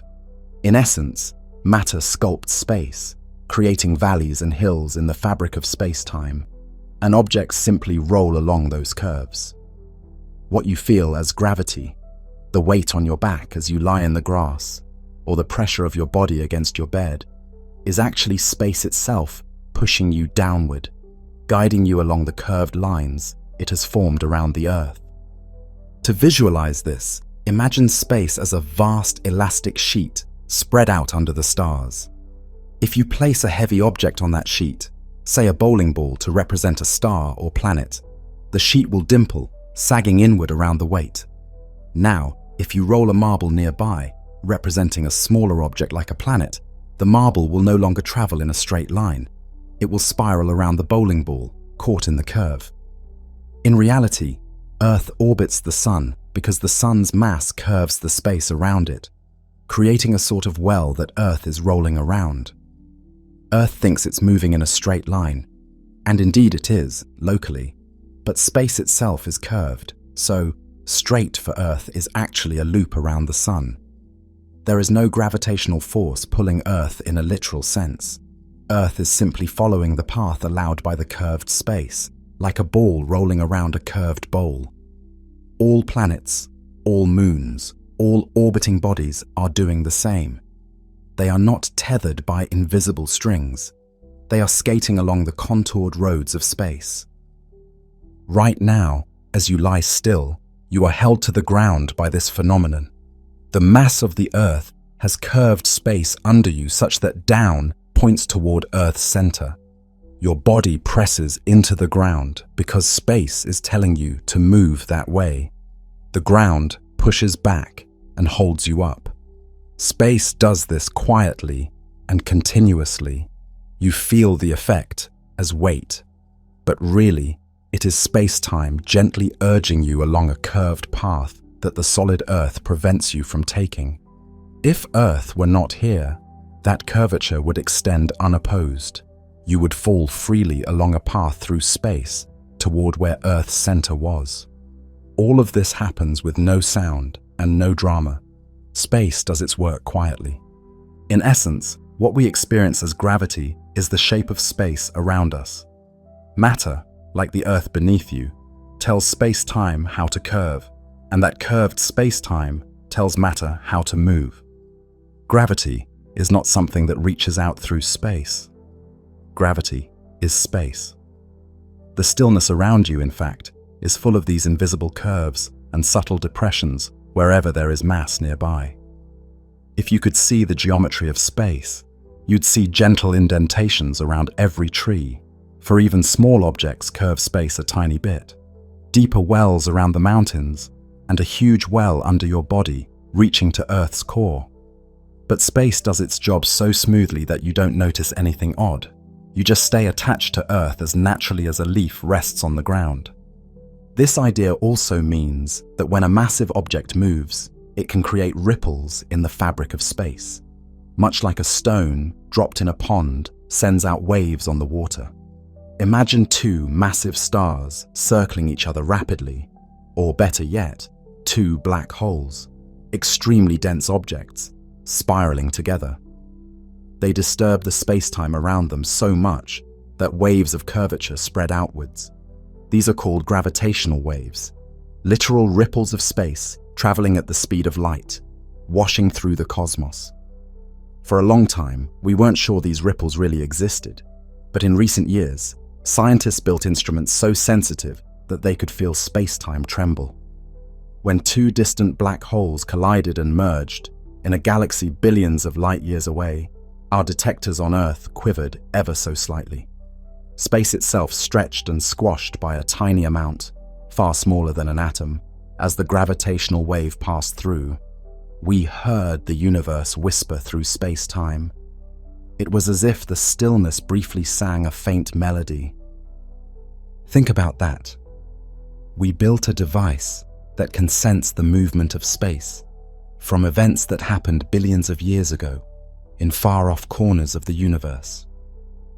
When we detected those waves, it confirmed that space-time is not just an abstract idea. It's a real, physical fabric that can carry vibrations. Space can ring like a cosmic bell, even though we cannot hear it with our ears. In September 2015, when those two black holes merged, the fabric of space around Earth oscillated subtly, and our instruments recorded the telltale chirp.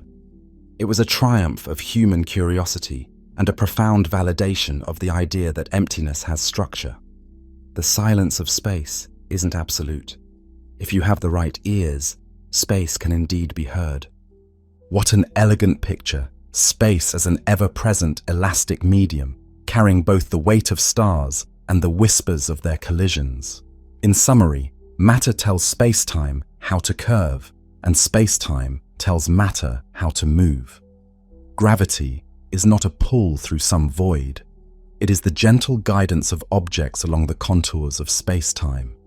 All of this, the Earth holding you, the Moon orbiting Earth, Earth orbiting the Sun orbiting our galaxy's center, is happening because space itself is shaped by mass and energy. Our everyday experience of weight is actually our intimate connection to the shape of space. So, from the stillness of space arises what seems to be a force, but space has more surprises. We've talked about space's shape. Let's now consider its unity with time. When Einstein described gravity as the curvature of space-time, he was saying something equally profound about time. That time is woven into the very fabric of space. Out in this quiet night, space and time seem separate. You can point in directions, you feel time passing. But experiments and theories show that they are inextricably linked. If you move fast or sit in a strong gravitational field, your experience of time changes relative to someone elsewhere. Space and time together form a four-dimensional weave, and gravity is the bending of that weave. Consider that the passage of time on the surface of Earth is slightly slower than time far out in space, because Earth's mass not only curves space, but also warps time. A clock on a mountain, where gravity is a tad weaker, ticks a little faster than a clock at sea level. Likewise, a clock on a fast-moving spaceship will tick slower than one on Earth. This isn't science fiction. We've measured it with precise atomic clocks. Even the GPS satellites in orbit must correct for time running faster up there. Weaker gravity, so faster time, compared to ground. Otherwise, their positioning would drift. What we find is that space and time adjust together. If space is squeezed or stretched, time is also altered. They are two aspects of a single entity, spacetime. Think of spacetime as a fabric with both spatial threads and temporal threads interwoven. You cannot disturb one without disturbing the other. When the sun's mass curves spacetime, not only does space get warped, but time runs a bit slower near the sun compared to far away. An astronaut near a massive object ages a bit less quickly than one floating in weaker gravity. This is called gravitational time dilation. Similarly, if you travel at a speed close to light, time for you will slow relative to those you left behind. There is a famous thought experiment. Imagine twins, and one goes on a near light-speed journey to a distant star while the other stays on Earth. If the traveling twin returns after what she feels was perhaps a few years, she might find decades or more have passed on Earth. Her clock and body experience time more slowly due to her rapid motion through space-time. This isn't just a story. It's a real effect, verified by many experiments with particles and precise clocks. All of this tells us that space and time are not the separate, absolute backgrounds we once assumed. There is no universal time ticking the same for everyone, regardless of their state of motion or gravity. Instead, every observer has their own passage of time, depending on how they move through space and how space is curved where they are. Two people reunited after following different paths through space-time will have experienced different durations. What an astonishing reality. Time itself is elastic, flexible, personal. So here, under the stars, when you consider a moment of time and a stretch of space, realize they are part of one four-dimensional continuum. Here and now are bound together. You cannot point to a location in space without also specifying the moment in time. Everything that happens, happens in space-time. The unity of space and time frames all experience. Right now, your heartbeat and the position of the moon both have coordinates in space-time, and gravity is the geometry of that space-time linking the two. Space and time are fused like two threads of a single fabric. Move fast through space, and you skew your passage through time. Stand in strong gravity, and time for you will run a bit slower than for someone far away. This interplay might sound complex, but think of it this way. Space alone isn't the full stage, and time alone isn't either. Rather, events unfold in space-time. If you try to separate them, you lose part of the picture.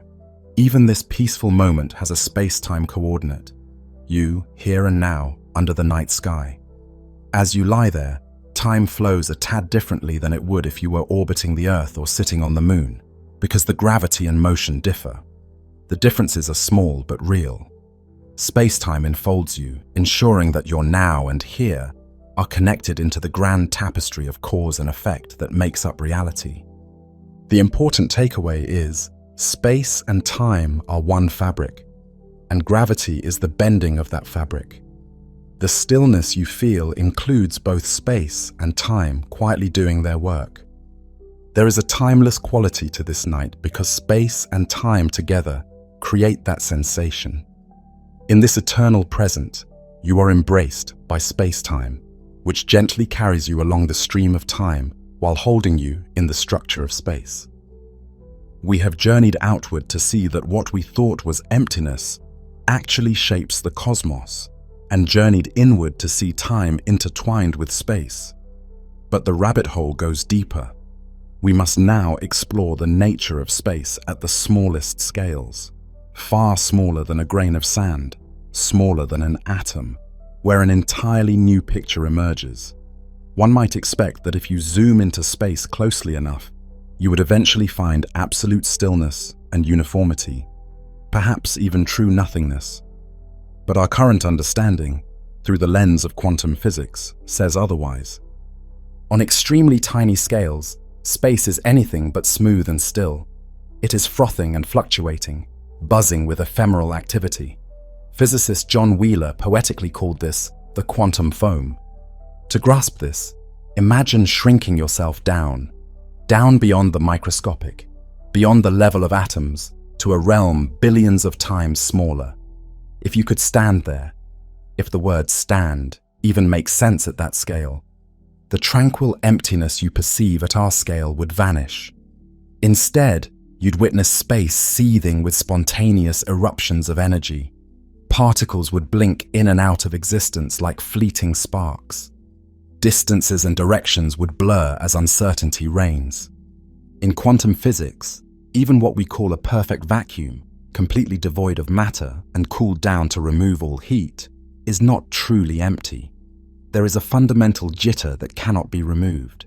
This is because the laws of quantum mechanics tell us that certain pairs of physical properties, like energy and time, or position and momentum, cannot both be known with infinite precision.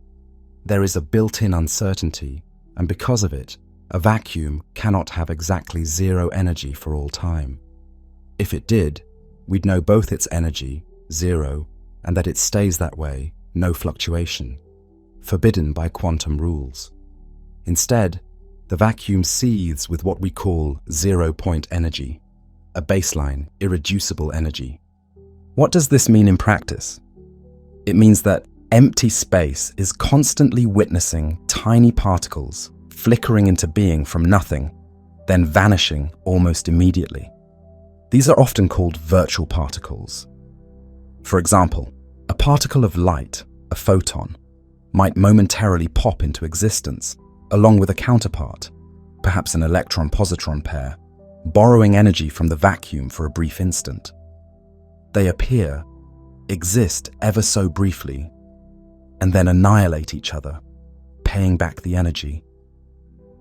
All of this happens on timescales and distances so small we normally have no way to detect it directly.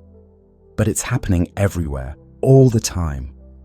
The space around you, between you and the next breath of air, between the electrons and nuclei in your body, between the Earth and Moon, is awash in these quantum fluctuations.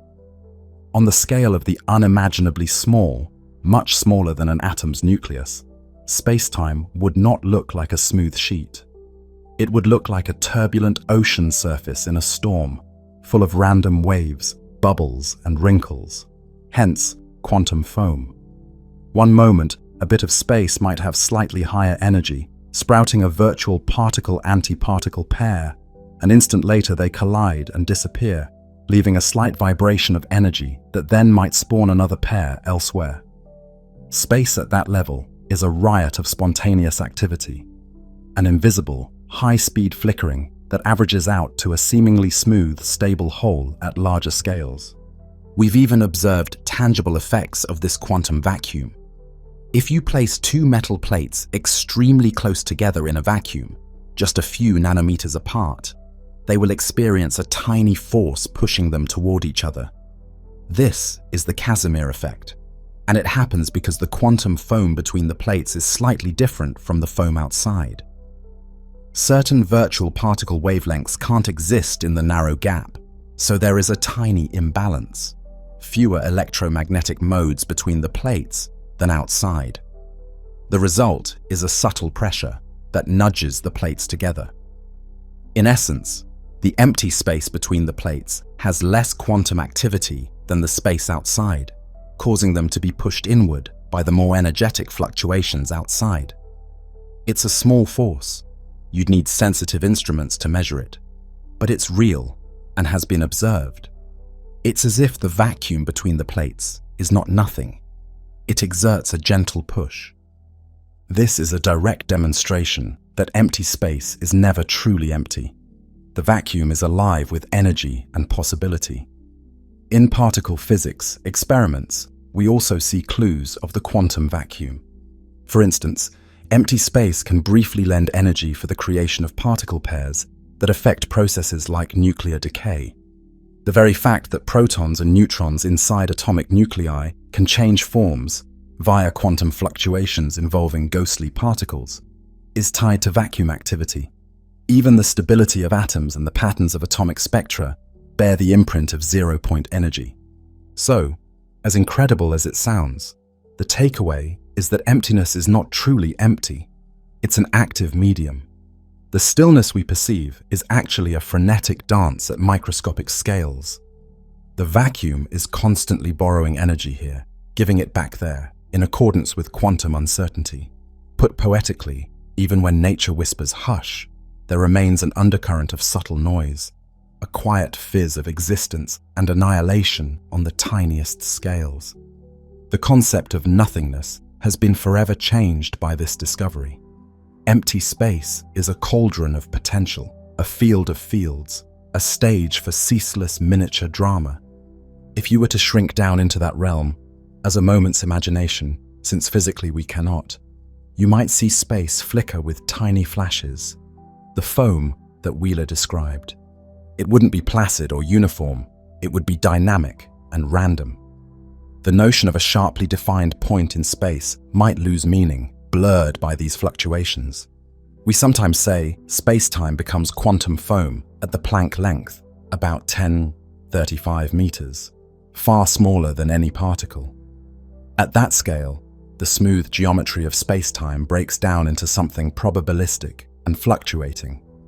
Let's take a different kind of imaginative journey to appreciate this. Inward, into the fabric of matter and space inside you. Envision shrinking yourself, as we did under the stars, but now not in distance outwards, rather in size. You diminish down past the scale of dust mites, past cells and their nuclei, past even viruses and DNA molecules. Now you are smaller than an atom. Ahead of you floats a single atom of carbon from your body. It appears enormous from your current perspective.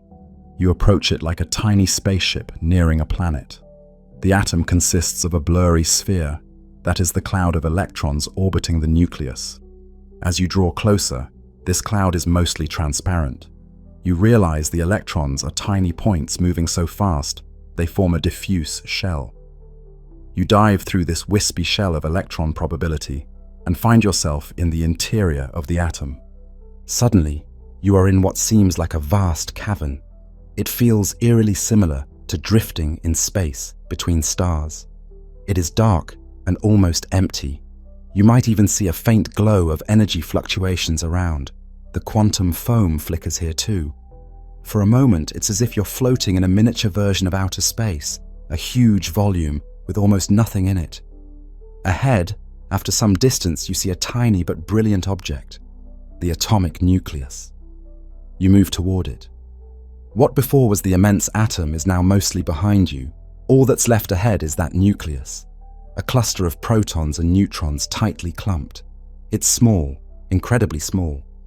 If the whole atom were a cathedral, the nucleus would be like a single grain of sand at its center, and yet, that grain of sand holds almost all the mass. You come right up to the nucleus. It's made of particles bound together, busy with internal motions, but you cannot linger. At this scale, forces are intense. You decide to zoom back out. When you return to human scale, you carry with you a profound appreciation. Inside every atom in your body, between the electrons and the nucleus, there are enormous stretches of empty space. In fact, nearly all of the volume of each atom is empty. The solidity of your body, of the ground, of this meadow, it's an illusion created by the electromagnetic forces of electrons repelling each other at those tiny distances. No two atoms ever truly touch in a physical sense. Their electron clouds push against each other first. Matter is a scaffold built on emptiness. It is astonishing. All the solid things we see around us are about 99% empty space. If one could magically remove all the empty space within the atoms of your body, compressing the electrons into the nuclei, you would shrink to a microscopic speck, smaller than a pinhead, yet you'd weigh the same as you do now. By some estimates, if we removed all the empty space from all the atoms of all humans on Earth, the entire human race could fit into a volume the size of a sugar cube. It sounds impossible, but it's because atoms are so vast compared to their tiny nuclei. Nature itself offers a demonstration. In neutron stars, the remnants of large stars, gravity crushes atoms so hard that electrons and protons merge, eliminating that atomic emptiness. A single teaspoon of neutron star material can weigh billions of tons. That's how much stuff was hiding in the empty space of atoms. When that space is removed, matter's true density shows. Fortunately, here on Earth, our matter stays spacious, our atoms intact with their generous voids inside. Take a moment to let that sink in. Solidity is an illusion. When we say an object, a rock, a chair, your own body, is solid, we're talking about the collective sense of touch that arises from trillions of atoms whose electrons resist being pushed into the empty space of one another. It is like a lattice of charged particles, and their mutual repulsion gives structure and firmness. But the structure is mostly empty space. We and the world we live in are made of a whole lot of nothing. It's a humbling realization. You are a being composed almost entirely of voids, shaped by forces and energy into the form you call you. In a very literal way, you are a small universe of particles orbiting each other in vast fields of emptiness. Now we have explored the microscopic character of space, the quantum foam and the atomic void. We've seen that even when matter is present, it's built on a framework of emptiness. And even when nothing is present, space is still far from idle or empty. The calm void of night harbors deep activity at tiny scales and comprises the majority of the volume of any solid thing. Space pervades every corner of existence. It is above us in the cosmos and within us in each atom. Let's step back out to the cosmic scale again. We've marveled at gravity and quantum foam and the space within atoms. But what about the shape of the universe as a whole? Does this infinite darkness go on forever? Does it curve back on itself like the surface of a planet? These questions have intrigued humanity for as long as we've looked up and wondered. Is space infinite, or is there some kind of boundary or loop? With modern science, we have attempted to measure the geometry of the universe. The answer isn't fully in, but so far it appears that on the larger scales we can observe, space is extremely flat and likely unbounded. By flat, we mean it follows the rules of Euclidean geometry, the sums of angles in triangles, etc., as far as we can see. If space had a noticeable curvature, we would detect distortions in the patterns of galaxies or the light from the early universe. The results? All measurements indicate that space is extraordinarily flat on the biggest scales. If there is curvature, it is so gentle that our observable universe, a sphere of about 93 billion light-years in diameter, doesn't reveal it. To use an analogy, Earth appears flat to someone walking a few miles because it's so large that the curvature isn't obvious at that scale. Similarly, the universe might be curved in some way, but on the scale we can survey, it looks effectively flat. What does flatness imply for the extent of space? It suggests that space could be infinite, extending forever in all directions, or it could be finite, but without boundary, like how the 2D surface of a sphere is finite area, yet has no edge, except extended to three-dimensional space. If space has positive curvature, like a 3D sphere, it would be finite in volume, and if you traveled far enough in one direction, you might eventually end up where you started, just as an ant crawling on a basketball eventually loops around. If space has negative curvature, like a saddle shape, it would be infinite and spread out with a different geometry. A flat universe, the simplest case, can be infinite and just go on and on. Current data lean toward flatness and therefore possibly infinitude, or a curvature radius so immense that for all intents and purposes it is infinite to us. From what we can tell, there is no edge to space, no wall where space ends. If it is finite and curved back on itself, going in a straight line could, in theory, bring you back to your starting point after an almost inconceivably long journey. We have looked for evidence of light wrapping around the universe, like seeing the same galaxies repeated from opposite directions, which could happen if space were closed and not too large. But we haven't found any such patterns. If the universe is finite and closed, it's far larger than the volume we can see. If it's infinite and open, it just has no end. In either case, there's no boundary that says, beyond here, there is nothing. Space, as far as we know, either goes on forever or loops back on itself. The observable part, what we can see, is certainly finite, but that's only due to the limited age of the universe and the finite speed of light. Beyond that observable horizon, we expect there is more universe, probably much more. We can summarize our findings here. The large-scale universe appears flat and unbounded. Precision measurements of the cosmic microwave background, the afterglow of the Big Bang, by satellites and telescopes have narrowed any possible curvature to be extremely slight. So, space is remarkably flat as best we can tell. It might truly be infinite. It might wrap around on a scale so huge we haven't detected it. Either way, for our observable domain, Euclid's geometry holds to a high degree.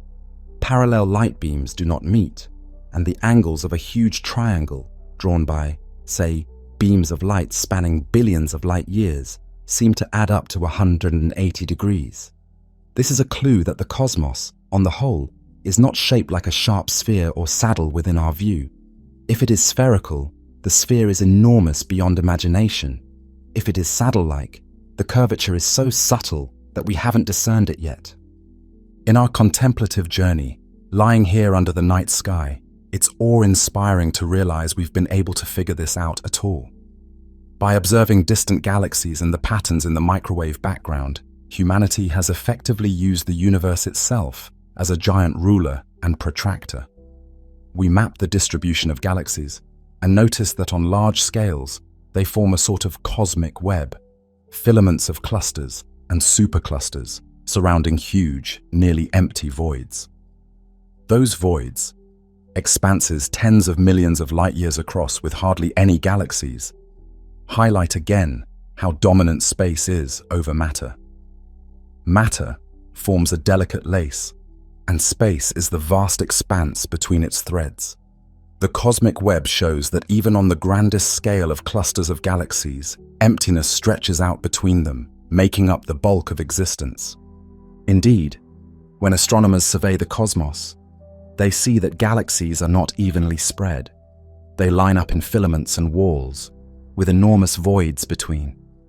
Those voids are truly empty regions, aside from perhaps the stray hydrogen atom here or there. Some voids span hundreds of millions of light years with essentially no galaxies inside. Think about that.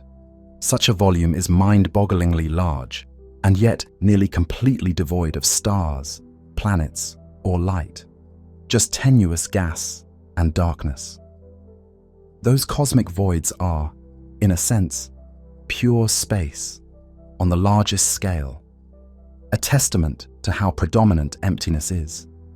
The luminous matter, galaxies, clusters, outlines like scaffolding on the tapestry of space, but the vast gulfs between that scaffolding are space itself, pristine and quiet. Now, our understanding of space wouldn't be complete without touching on one of the greatest mysteries of the cosmos today, the fact that the universe's expansion is speeding up. We mentioned earlier that the universe is expanding like a rising loaf of bread, carrying raisins, galaxies, apart. You might expect, intuitively, that this expansion would slow down over time. After all, gravity is pulling galaxies toward each other. Indeed, for a long while after the Big Bang, the expansion did slow as gravity reined it in. But to astronomers' astonishment, in the last few billion years, the expansion has begun to accelerate. Galaxies are flying apart faster and faster. There is something in space, some form of energy tied to the vacuum itself, that is pushing the universe outward. We call this strange phenomenon dark energy. The name is just a placeholder, really, a label for our ignorance. It was discovered in the late 1990s when two independent teams observed distant exploding stars, supernovae, and found them dimmer, and thus farther, than expected. It was as if, over the billions of years their light traveled, the space between us and those supernovae had stretched more than it would have in a decelerating universe. At first, this result was met with surprise and a bit of skepticism. Could the expansion be accelerating? That was contrary to everything we thought. Even Einstein, long before, had considered a static, or at most slowing universe. But one by one, other evidence accumulated. Detailed maps of the cosmic microwave background and surveys of galaxy clustering both pointed to the same conclusion. Some kind of repulsive effect is at work on cosmic scales. By the early 2000s, the verdict was clear. The expansion of the universe is speeding up. So what is dark energy? In short, we don't know. It appears to behave like an intrinsic property of space. Like each cubic meter of vacuum has a certain tiny amount of energy that doesn't dilute even as the universe expands. If that's true, then as space expands, you get more vacuum, and thus more of this energy, causing expansion to push even harder, a runaway effect, though fortunately a very gradual runaway. Roughly 2/3 of the universe's total energy content today seems to be this dark energy. Only about 1/3 is in matter, mostly dark matter, plus a few percent normal matter like atoms. That means most of what's out there is this mysterious energy of empty space. It's dark because we can't see it or touch it. It doesn't emit light. And it's energy in the sense that it does work on the universe. It's causing space to swell. We sometimes describe dark energy as a negative pressure or an anti-gravity effect of the vacuum. It's as if emptiness itself has a springiness, a tendency to expand. Every bit of empty space gently pushes outward on itself. The effect is extremely weak on small scales. It's completely overwhelmed by local gravity or even the forces binding galaxies. But on the vast scale where gravity's pull has been growing weaker as galaxies get farther apart, eventually this subtle pressure took over and started accelerating the expansion again. The concept of dark energy reminds us how much we still don't know. It humbles us. We see its effects, yet the cause remains elusive. It could be something fundamental about space that we have yet to understand, perhaps related to that quantum foam energy we talked about. Those straightforward calculations of vacuum energy don't match the observed dark energy. That's a huge puzzle in physics. It could be a new field or fluid pervading the cosmos, or an adjustment needed in our theory of gravity at large scales. We gave it a name, but naming is not understanding. Dark energy is truly a question mark at the heart of cosmology. In essence, what we know is this: empty space isn't just inert nothing. It has this property that is making the universe fly apart faster and faster. The same emptiness between galaxies carries an unknown energy that currently drives the fate of the entire universe. Far from being an irrelevant void, space, through dark energy, will determine how the cosmos evolves trillions of years into the future. To put it succinctly, something latent in empty space, call it dark energy, is accelerating the expansion. The void has a sort of built-in push. This discovery is as dramatic as when we first learned space can bend. It tells us that space has a mind of its own, so to speak, a propensity not only to warp when mass is present, but to grow even where mass is absent. It's as though emptiness has a gentle heartbeat, steadily pumping the universe larger. So now we have seen space from two extreme perspectives: the microscopic, roiling with quantum fluctuations, and the cosmic, swelling with dark energy. We've also seen space permeating matter in atoms. It is clear that space is not a passive backdrop. It's dynamic and rich. Let's recap our journey so far in simpler terms. Gravity taught us that space is flexible. It can bend, fold, and ripple. Relativity taught us that space and time are united. Quantum physics taught us that space is restless at small scales. It's never truly empty. Modern cosmology taught us that space can expand and carries a mysterious energy in its very form. And everyday life and atomic physics taught us that even seemingly solid matter is mostly space inside. Now, with these insights, consider what space really is. It's not empty. It's the very medium of existence. Space is the canvas on which the masterpiece of the night sky is painted, and also the paint and pigments in that masterpiece. It is the medium through which light travels, and also an actor that shapes the story. By bending light, for example, as in gravitational lensing, where space curves around a massive galaxy cluster and bends the light of more distant galaxies into arcs.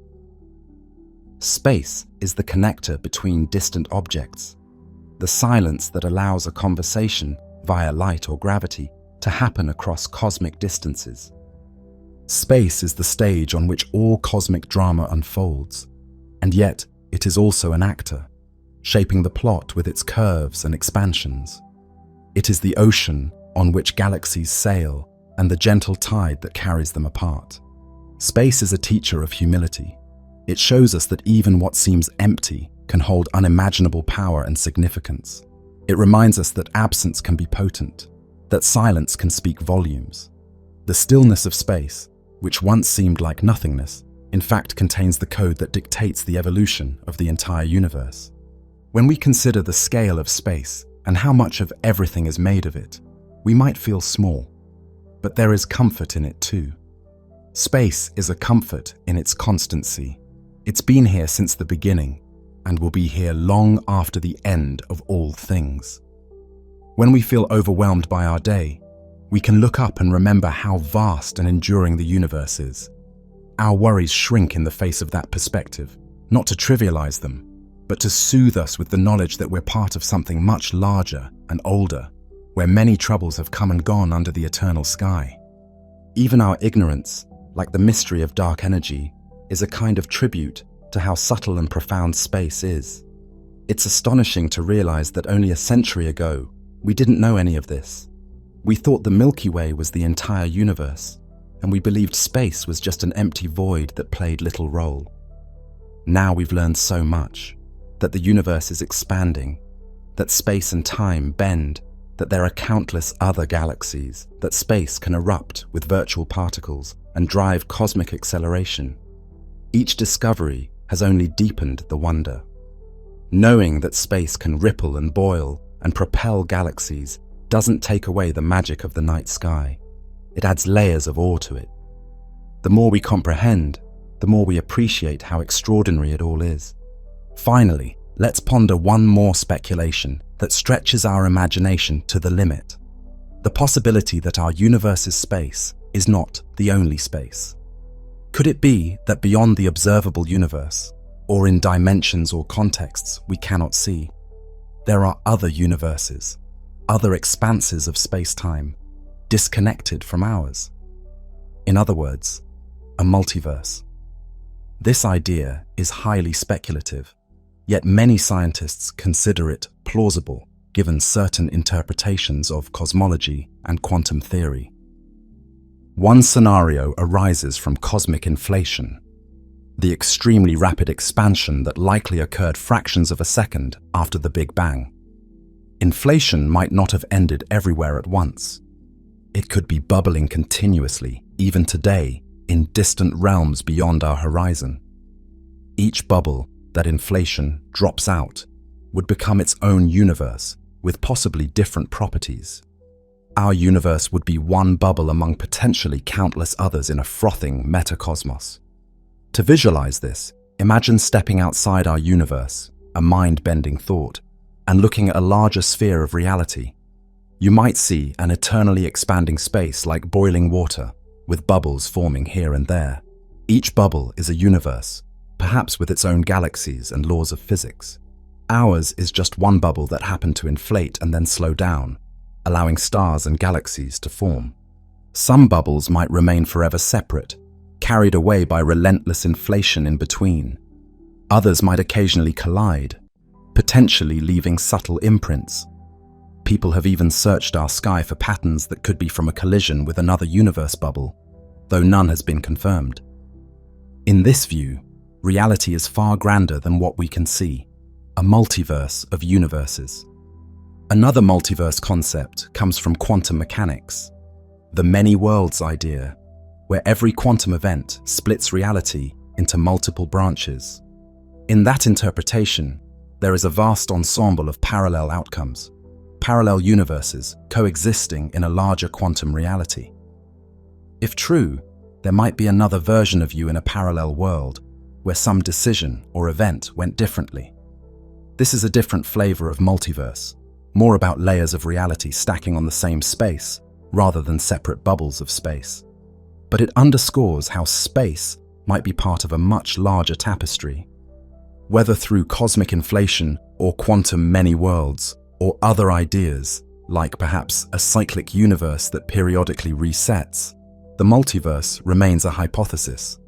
We have no direct evidence of other universes. We may never have. It is a mind-expanding possibility, essentially suggesting that what we used to call the universe, meaning everything, might be just a tiny piece of an even vaster existence. If it's true, it's the ultimate Copernican revolution. Not only are we not the center of the universe, but our universe might not be the only one of its kind, just one bubble in an endless foam. Such a concept can be daunting, but it can also be oddly comforting. It would mean creation is endlessly fertile, that reality tries every possibility, that somewhere, everything that can happen does happen. It also could provide an answer to that question of why our universe has the conditions it does, why the constants of nature are fine-tuned for life. If there are countless universes with varying conditions, we naturally find ourselves in one of the rare universes that is compatible with observers like us. In a multiverse, our hospitable cosmos isn't a 1 in a billion fluke so much as an inevitability among infinite tries. We should stress that the multiverse is still speculative. It's an idea, albeit one that arises from serious physics theories, but we have yet to find a way to test or observe it. It remains a tantalizing possibility on the fringes of our understanding. Whether true or not, just contemplating it broadens our perspective even further. It tells us that space, that fundamental thing we've been exploring, might come in an endless variety of forms across different universes.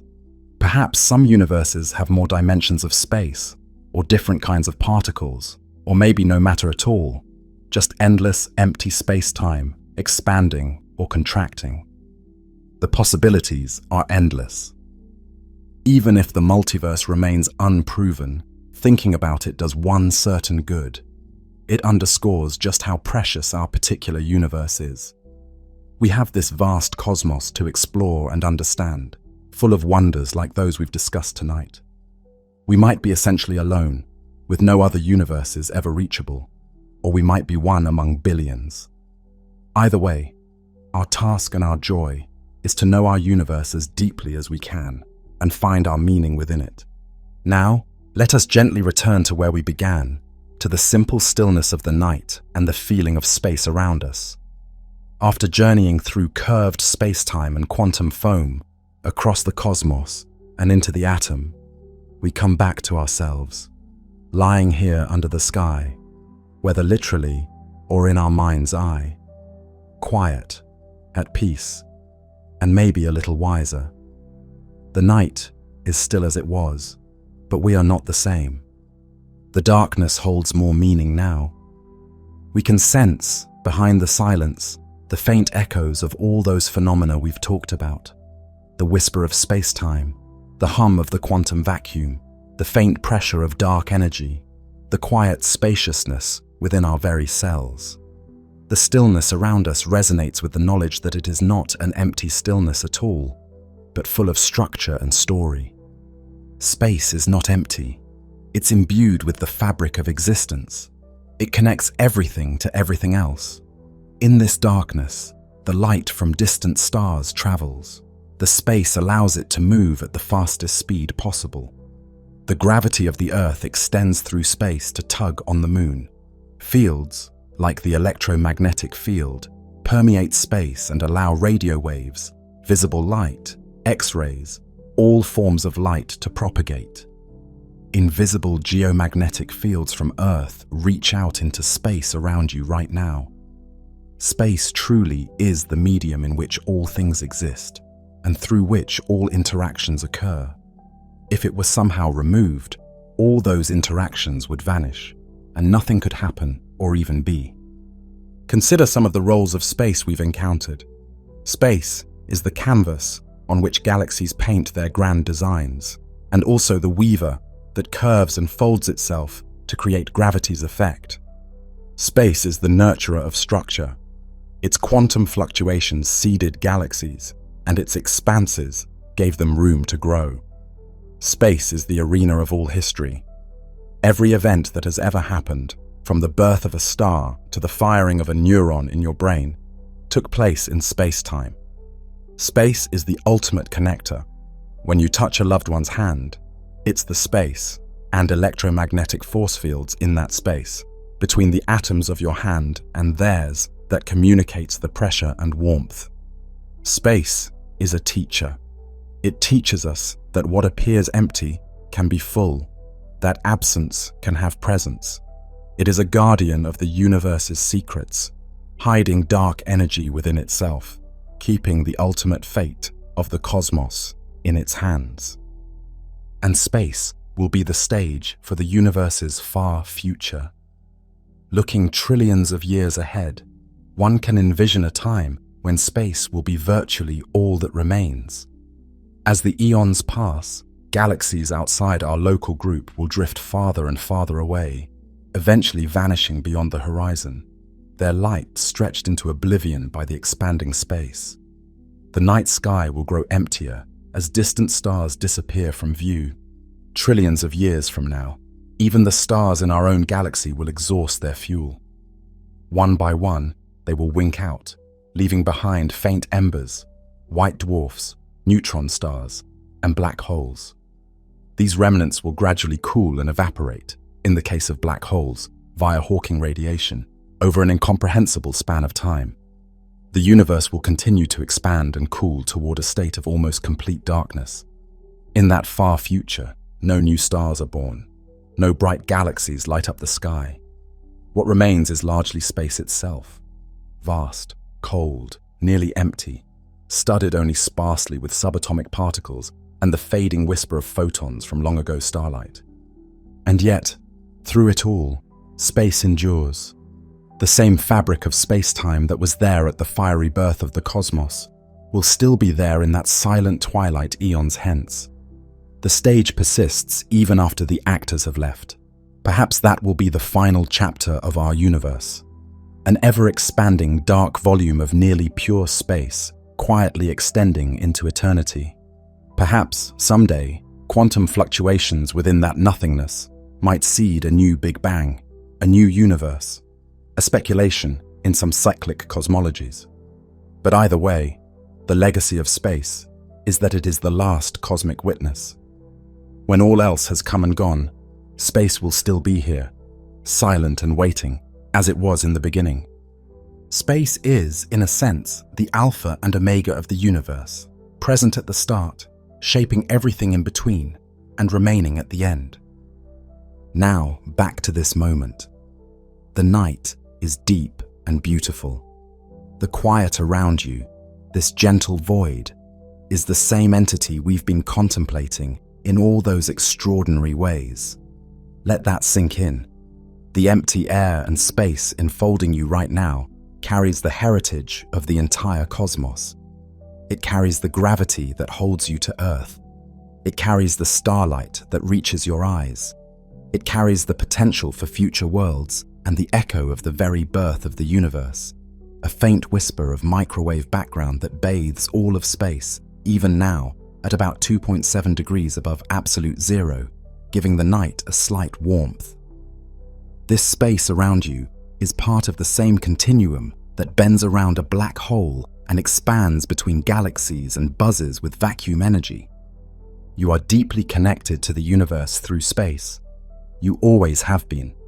It's impossible to be truly isolated because the fabric of space links you to the furthest galaxy and the smallest atom. When you look at the stars or simply breathe the night air, that connection only becomes more apparent. You are a child of space, born from stardust that coalesced in space, sustained every second by the oxygen and photons traveling through space. And ultimately, when you return to dust, your particles will drift in space again. Bask in that realization. You belong. You belong here in the universe, and it belongs in you. The boundary between you and out there is not a wall, but a porous membrane constantly exchanging matter and energy.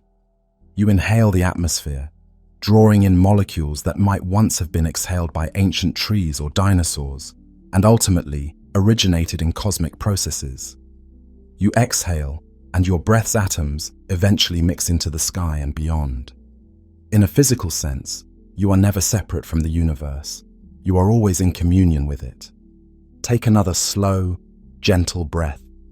Feel the cool air fill your lungs, and know that even that simple act is an interaction with space. As the air spreads in your lungs, it's essentially molecules finding room in the internal space of your body, delivering oxygen to your cells across microscopic gaps. As you breathe out, you're releasing carbon dioxide that will travel through the atmosphere, maybe feed plants, maybe one day waft into the upper sky and beyond. Through you, the Earth and space are linked. Now, you have permission to let go of all these thoughts if you wish. You don't need to actively think about curvature or quantum foam or dark energy anymore tonight. The knowledge is there, settled gently in the back of your mind, enriching the way you feel the night. You can simply relax in the feeling of it, the feeling of being part of this vast, ongoing cosmos. Above, the stars continue to shine, distant and silent. Around, the darkness remains calm and embracing. You might sense in your own body a mirror of the cosmos, the rise and fall of your chest like the expansion of space, the circulation of blood like galaxies drifting in their clusters, the neural flashes in your brain like tiny starbursts. In the stillness, you can almost feel the subtle humming connection between your life and the wider universe. You are safe, you are weightless and free. The quiet of space enfolds you like a warm blanket. Feel how the whole universe supports you in this moment. The ground beneath you, the air around you, the sky above. You belong here. You are part of all this. There is nothing you need to do right now except be. Just exist. Just rest. Inhale the stillness. Exhale any worry. Let yourself float on the calm of the cosmic ocean. You are safe. You are embraced by existence. You are at peace. No matter where you go, you carry this home of space with you. It was there at the first moment of your life. It sustains you each day, and it will remain long after we are gone. The stillness that surrounds you is the same stillness that cradled the young universe and that will hold the final stars as they wink out. You are truly home in this stillness. It is the cradle of everything. All the understanding we've gained about gravity, time, quantum foam, expansion, and so on, leads to a simple, profound truth. Space is not empty. It is everything. It is the foundation and framework of existence, and you are not separate from it. You are one with it.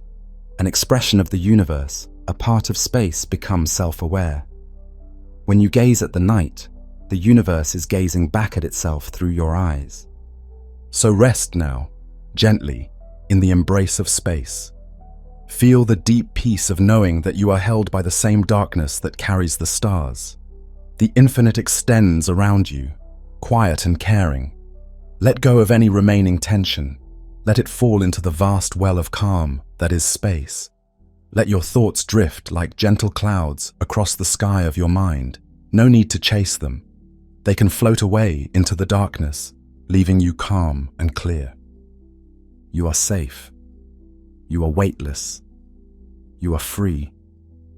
The endless silent universe enfolds you, and you belong to it. You are a part of it all, and it is a part of you. In this profound unity, you can release all fears and rest. The night is very quiet now. Around you, the earth sleeps, and the cosmos watches in patient silence. Feel your heartbeat slowing, peaceful. A tiny clock kept by space-time within you. Feel your breaths becoming soft and rhythmic, the same rhythm that pervades all of nature. There is no rush. Time flows at its own gentle pace. Space provides limitless room for your dreams to unfold. You are home in the universe. You are never alone. The space that fills your room, your lungs, and your heart connects you to the furthest galaxy and to the beginning of time. In this knowledge, you can truly rest. All is tranquil. All is as it should be. Stillness. The stars shine. The galaxy slowly turns. The universe breathes in and out on timescales far beyond comprehension. And here, in this quiet moment, you breathe softly, in unison with the cosmos. The stillness of space is within you and around you. Let it lull you into a deep and gentle sleep. Feel yourself drifting, weightless, on a calm, cosmic sea. There is nothing to fear in this dark. It is the same darkness that gave birth to the first dawn. There is everything to love in this silence. It carries the echoes of creation and the promise of eternity. You are safe. You are connected. You are at peace. Sink deeper now into the comforting dark. The universe holds you like a parent cradling a child. The ground beneath you, the sky above, all is one with you. Your mind is quiet, tracing the outlines of these truths with a final, drowsy sense of awe. What remains is not calculation or analysis, but a simple reverence for existence. In the grand sanctuary of space, you close your eyes, your breathing slow and steady. The boundary between yourself and the night dissolves. You are the universe, and the universe is you. a wave returning to the ocean of space. Rest now in that knowledge.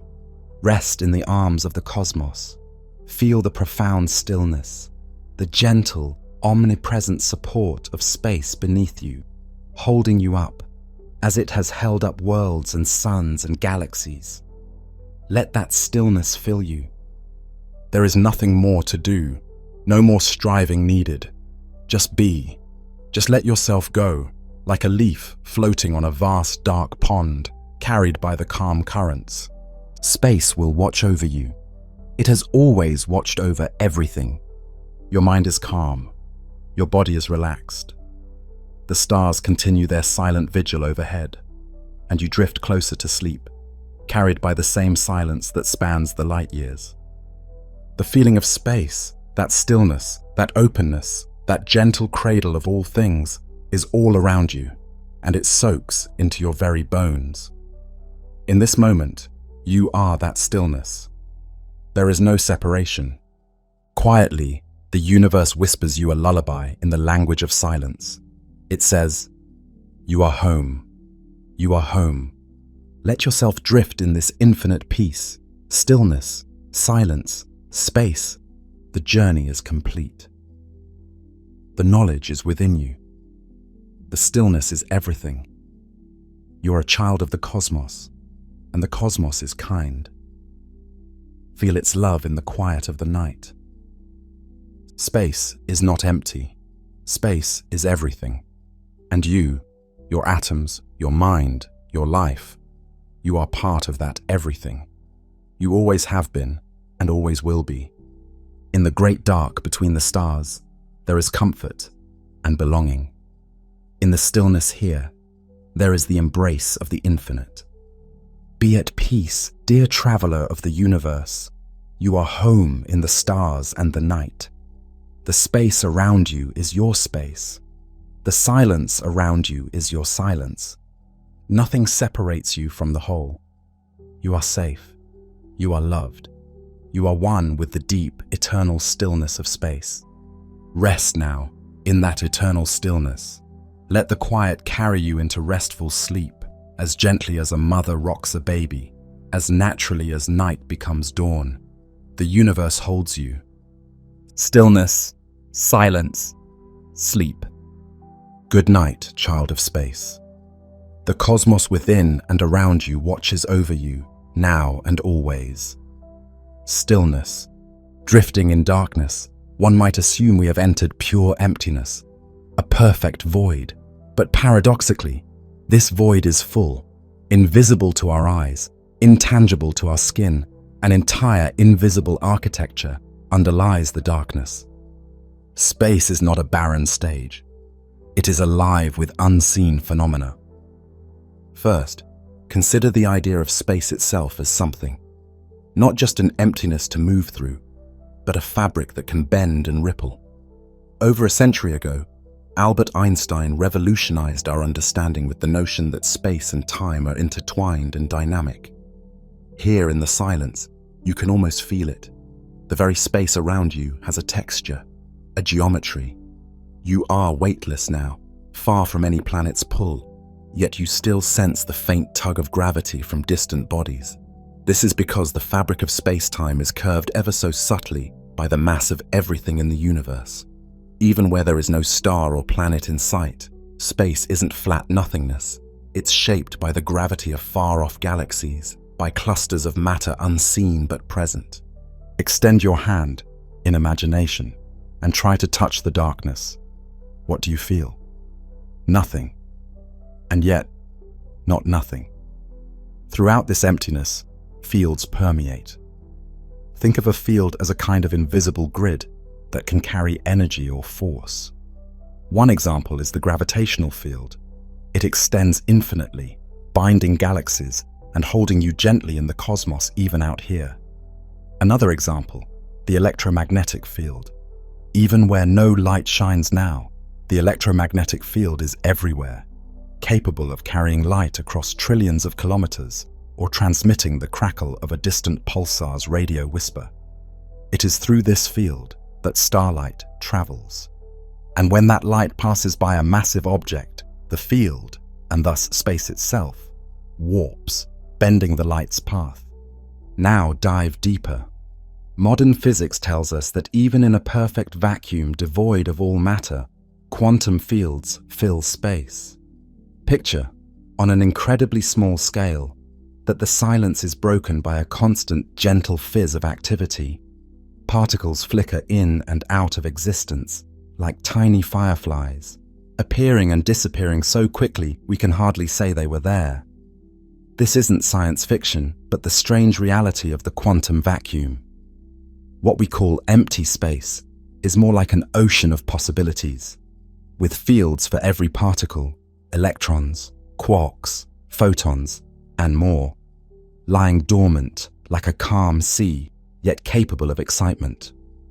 By the weird rules of quantum physics, these fields flutter, creating particle-antiparticle pairs that just as quickly annihilate back into nothingness. It's a quiet dance going on all around us, utterly imperceptible on human scales, but very real nonetheless. Here, in the deep void, nature abhors a vacuum in the old saying, but not by filling it with air or ordinary matter. Instead, nature fills it with fields and potentials. In truth, making a truly empty space with absolutely nothing in it is impossible as far as we know. The cosmos always has something at play, even if it's just the subtle curvature of spacetime or the low hum of those quantum fluctuations. Consider the space around your body now. Unseen particles called neutrinos are flying through you by the trillions each second, cast off by distant stars and ancient explosions. You don't see or feel them, yet they are there, ghosting through the empty space, as if it were a busy crossroad. Meanwhile, gravitational waves, faint ripples in spacetime from faraway cosmic cataclysms, may be washing through this region even now, imperceptibly stretching and squeezing distances by the tiniest fraction. Space, for all its stillness, can carry these ripples across billions of light years. All these things remind us that the void is teeming, but in hidden ways. It's as if the darkness has its own heartbeat, too low or diffuse for us to detect without instruments, but very real. In deep space, sensitive instruments have picked up signs of this hidden life. The hiss of particles from the sun gradually fading into the faint crackle of cosmic rays from the galaxy, or the way a spacecraft can detect wisps of magnetic fields draped through interstellar space. Not long ago, the Voyager 1 probe, humanity's most distant messenger, slipped beyond the influence of our sun's solar wind and entered interstellar space.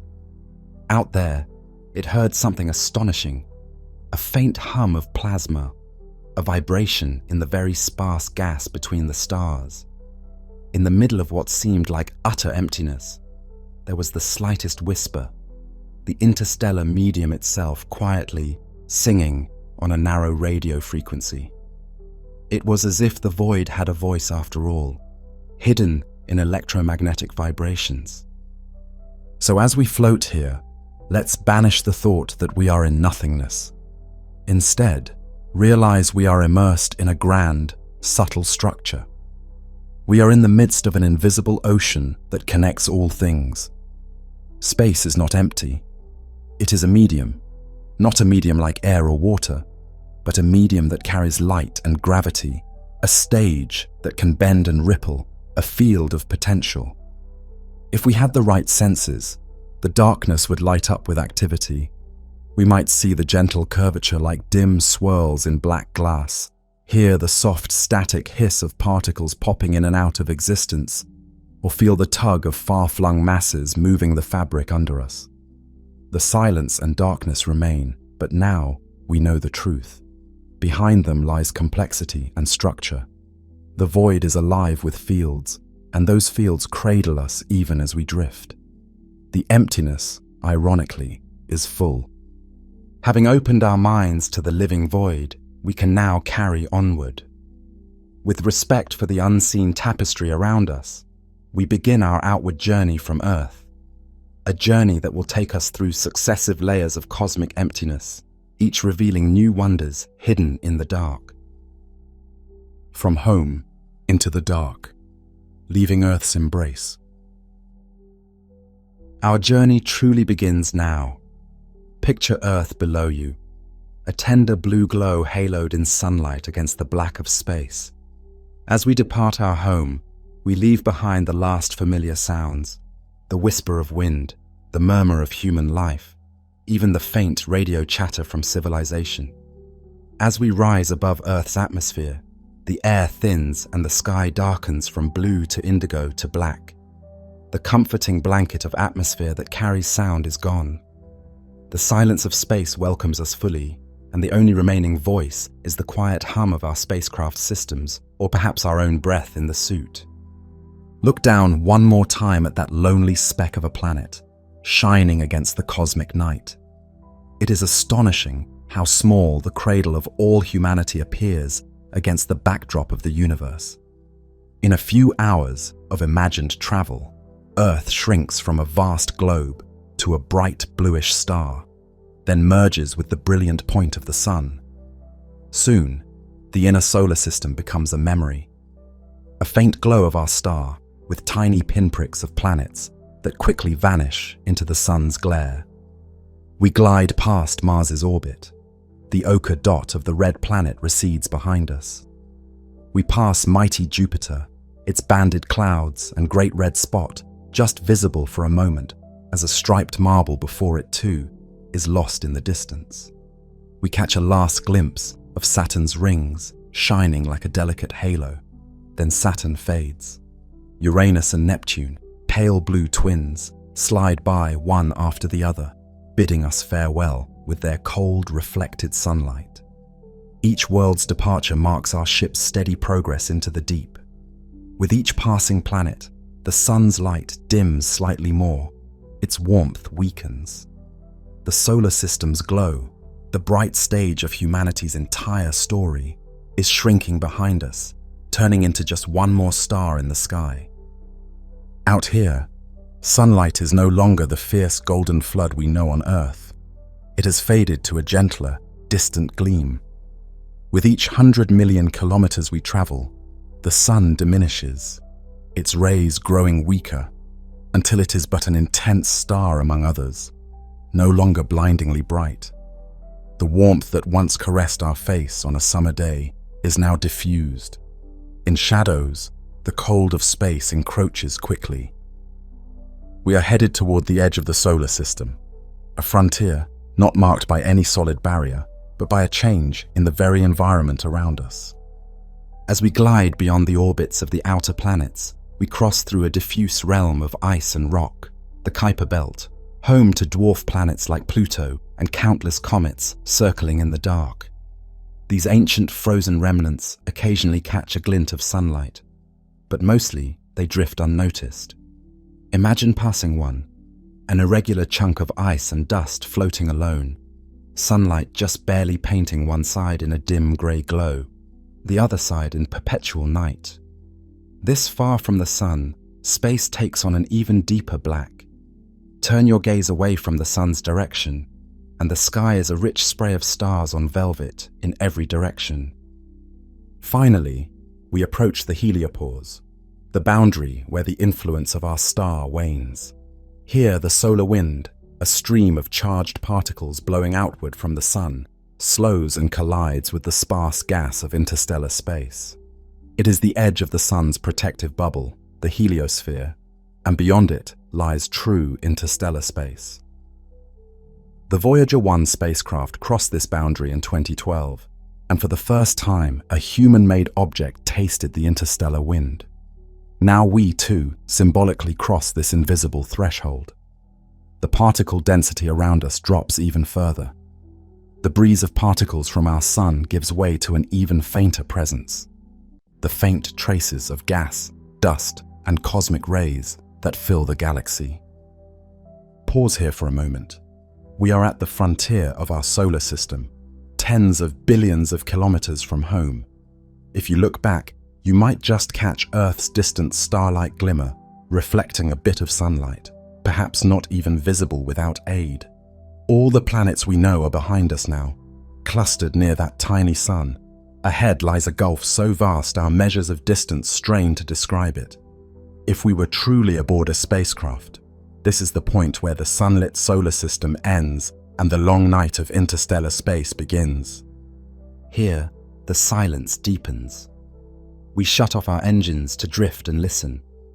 Without the solar wind's charged particles zipping by, there is less hiss in our instruments. The void seems even quieter. We have left behind the last echo of Earth's radio broadcasts. They are still racing outward at the speed of light, but here even those signals are too faint to detect easily. It dawns on us. We are really, truly beyond the realm of the familiar. We stand, or rather, float, in a darkness that no human eye has directly beheld, with only our imaginations and robotic pioneers to guide us. Slowly, as our ship coasts further outward, the sun diminishes to a mere pinprick of light, no bigger or brighter than an ordinary star. We are now effectively in midnight, that is the same in every direction, a true 360-degree night with no sunrise to come. How does it feel? There is a serene yet disquieting beauty. The starry sky is breathtaking. With the sun's glare gone, we see more stars than ever before, a dusting of diamonds on black velvet in every direction. The Milky Way forms a gauzy band of light, the combined glow of billions of distant stars in our galaxy's disk. Amid these stars lurk faint hazy patches where interstellar dust blocks light beyond, making dark nebulous silhouettes. We have one more layer of our solar system to traverse, the hypothetical Oort cloud, a vast spherical halo of comets that may extend a quarter of the way to the next star. These cometary ice balls are so spread out that we might not see any as we pass. They are like solitary snowflakes drifting miles apart. Statistically, we move through this region without encountering a single object. The distances are simply too great. When we finally emerge from this cloud, were we traveling physically, it would take many centuries or millennia at typical spacecraft speeds. The sun relinquishes us entirely. We are no longer bound to our home star. We are, for all practical purposes, between the stars. An overwhelming realization might strike us here. The scale of what we've crossed. It took us hours or days to leave the planets behind, but it would take years upon years to traverse the Oort cloud, and beyond that, many more to reach even the nearest star. And this is still just our cosmic neighborhood. The gap between stars is enormous and mostly empty, mostly, but not completely. As we venture onward, we carry with us the knowledge that emptiness is never absolute. Into the interstellar void, an ocean between the stars. Now we sail truly in interstellar space, the space between the stars. The nearest stellar neighbor to our Sun, Proxima Centauri, lies unimaginably far ahead, over 4 light-years. If we continued on our craft at speeds far beyond what we currently achieve, it would still take many decades or centuries to reach it. The distances are so vast that for long stretches, it will seem we are going nowhere, surrounded by unchanging darkness. This is the oceanic gulf that separates star from star, and it is here that the character of deep space fully reveals itself. The interstellar void is often described as emptier than any vacuum we can create on Earth. There are essentially no large objects here, no planets or asteroids or moons, just the exceedingly sparse interstellar medium, a wispy mix of gas atoms, mostly hydrogen, and the occasional dust grain. On average, each cubic meter of space might contain only a few atoms of matter. Picture that, a volume of space the size of your living room with maybe one lone atom drifting through it. By comparison, that same volume of air on Earth contains on the order of 1025 molecules. The emptiness out here is almost absolute. And yet, as we've learned, it is not truly absolute. Those few atoms, those stray particles, matter on cosmic scales. It's cold out here, but not completely frozen. We'll discuss the exact temperature of space soon. For now, note that any atom drifting here is likely moving very fast, energized by shockwaves from distant stellar explosions or cosmic rays that streak through. The interstellar medium can actually be quite energetic in places. Tenuous gas can be heated to millions of degrees by supernova remnants, so thin you wouldn't feel heat, but the atoms themselves zip about furiously. Elsewhere, there are colder, dense pockets, molecular clouds, but those are relatively rare and far between. Mostly we traverse a quiet, diffuse haze. Every so often, as we journey, we might encounter a region with slightly higher density of material, perhaps skirting a tenuous nebula or brushing the edge of a spiral arm of the galaxy. Our Milky Way is structured. Its spiral arms contain concentrations of gas and dust where new stars are born. If our path takes us through one of these subtle structures, we might notice the stars around us temporarily fewer as dark nebulas block them, or detect a faint increase in particle hits on our sensors. But then, like a ship leaving a patch of fog, we emerge again into clearer space. There is also radiation everywhere. We left behind the sun's intense radiation, but now we are bathed in a gentle rain of cosmic rays, high-energy protons and nuclei that zip through the galaxy at nearly light speed. They come from distant supernovae and energetic events scattered throughout the Milky Way. They silently pierce our spacecraft's hull, each a tiny subatomic bullet from some far-off celestial rifle. We don't see or feel them directly, but detectors would register little sparks as these cosmic rays pass through. Additionally, every now and then, a flash of lightning in the void. Not literal lightning, but an electromagnetic burst from something like a flaring star or a magnetar's distant pulse. We are too far to feel any direct effect, but our instruments might catch a blip of X-rays or gamma rays, brief reminders that even in emptiness, events happen. One might think nothing ever happens in interstellar space, but nature occasionally reminds us that even here, things occur. For example, shock waves from a distant supernova can traverse the void, a shell of slightly denser, hotter plasma expanding outward. If our ship were overtaken by such a front, extremely unlikely in our short travel window, we'd notice a sudden spike in particle density and radiation as the shockwave, diluted though it is by distance, washes over us.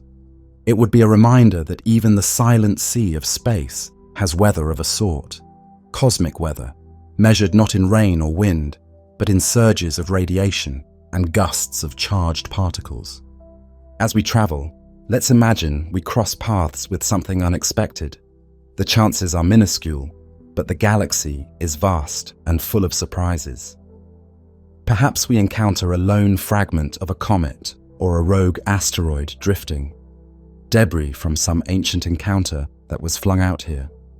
More intriguingly, perhaps we detect the faint gravity or slight dimming of starlight indicative of a solitary star wandering the interstellar depths. Yes, a few stars have been kicked out of galaxies at tremendous speeds, destined to roam the space between galaxies forever. Or we might come across an interstellar cloud, a region where the gas is a bit denser, enough to form a nebula visible if illuminated by starlight. In our mind's eye, perhaps we alter course to skim the edges of such a ghostly nebula, its filaments glowing dimly blue or green from the light of embedded newborn stars. It would be a rare sight, tendrils of gas forming faint, intricate swirls against the darkness, like gauze lit from within. These clouds are the nurseries of future stars, though the process takes millions of years. Passing by one, we witness a balance of emptiness and substance. From a distance, the cloud is nearly invisible. Up close, you realize it's made of extremely tenuous gas that nevertheless, given enough of it, can birth brilliance.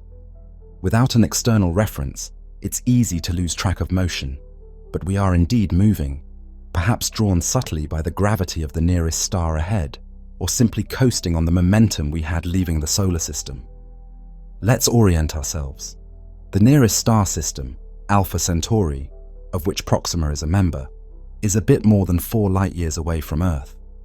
That's the distance light travels in over 4 years, roughly 40 trillion kilometers. an almost unfathomable gulf. If our ship somehow could travel a significant fraction of light speed, it would still take years to get there. At more realistic speeds, many millennia. And presently, in our poetic journey, we're not moving nearly that fast. We are drifting contemplatively. This emphasizes the sheer breadth of emptiness. Even at tremendous speeds, the journey between stars stretches longer than entire human lifetimes. And currently, we have chosen a path not directly toward any star, but out of the galaxy, meaning our journey in interstellar space will last even longer, essentially indefinitely, unless we aim for another galaxy, which is vastly farther still. Between us and the next galaxy, Andromeda, 2.5 million light-years away, there may be absolutely nothing large. The interstellar and eventually intergalactic distance is often just vast space with the occasional wandering atom or photon. No islands in the void, aside from those potential rogue objects we mused about, which themselves are extraordinarily few and far between. The darkness here is profound. If we turn off all the lights on our ship, the view is stark and primal. Without a nearby sun, space is nearly black to our eyes, except for the stars. And those stars, though numerous, do not illuminate our surroundings. Their light mostly travels on without hitting us unless we look directly at one. You could hold your hand in front of your face and not see it at all. There is no ambient glow, only the sharp rays coming from each distant star. If your hand isn't in one of those direct rays, it remains invisible, swallowed by black.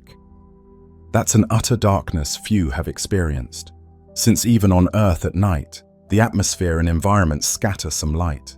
Here, shadow and light are absolute. If we allow ourselves a moment of vulnerability, it's a bit unsettling. You truly are an entity in almost pure void, with only distant pinpricks of starlight around. This segment of our journey might feel uneventful, but in its quiet way, it teaches us a truth. The isolation of celestial islands, stars and their systems, is profound. Stars are like cities, separated by vast, uninhabited wilderness. We are traveling through that wilderness now. It humbles any traveler. We begin to sense why the night sky evoked such awe in our ancestors. Those stars are both tantalizing and unreachable beacons across a sea of nothing.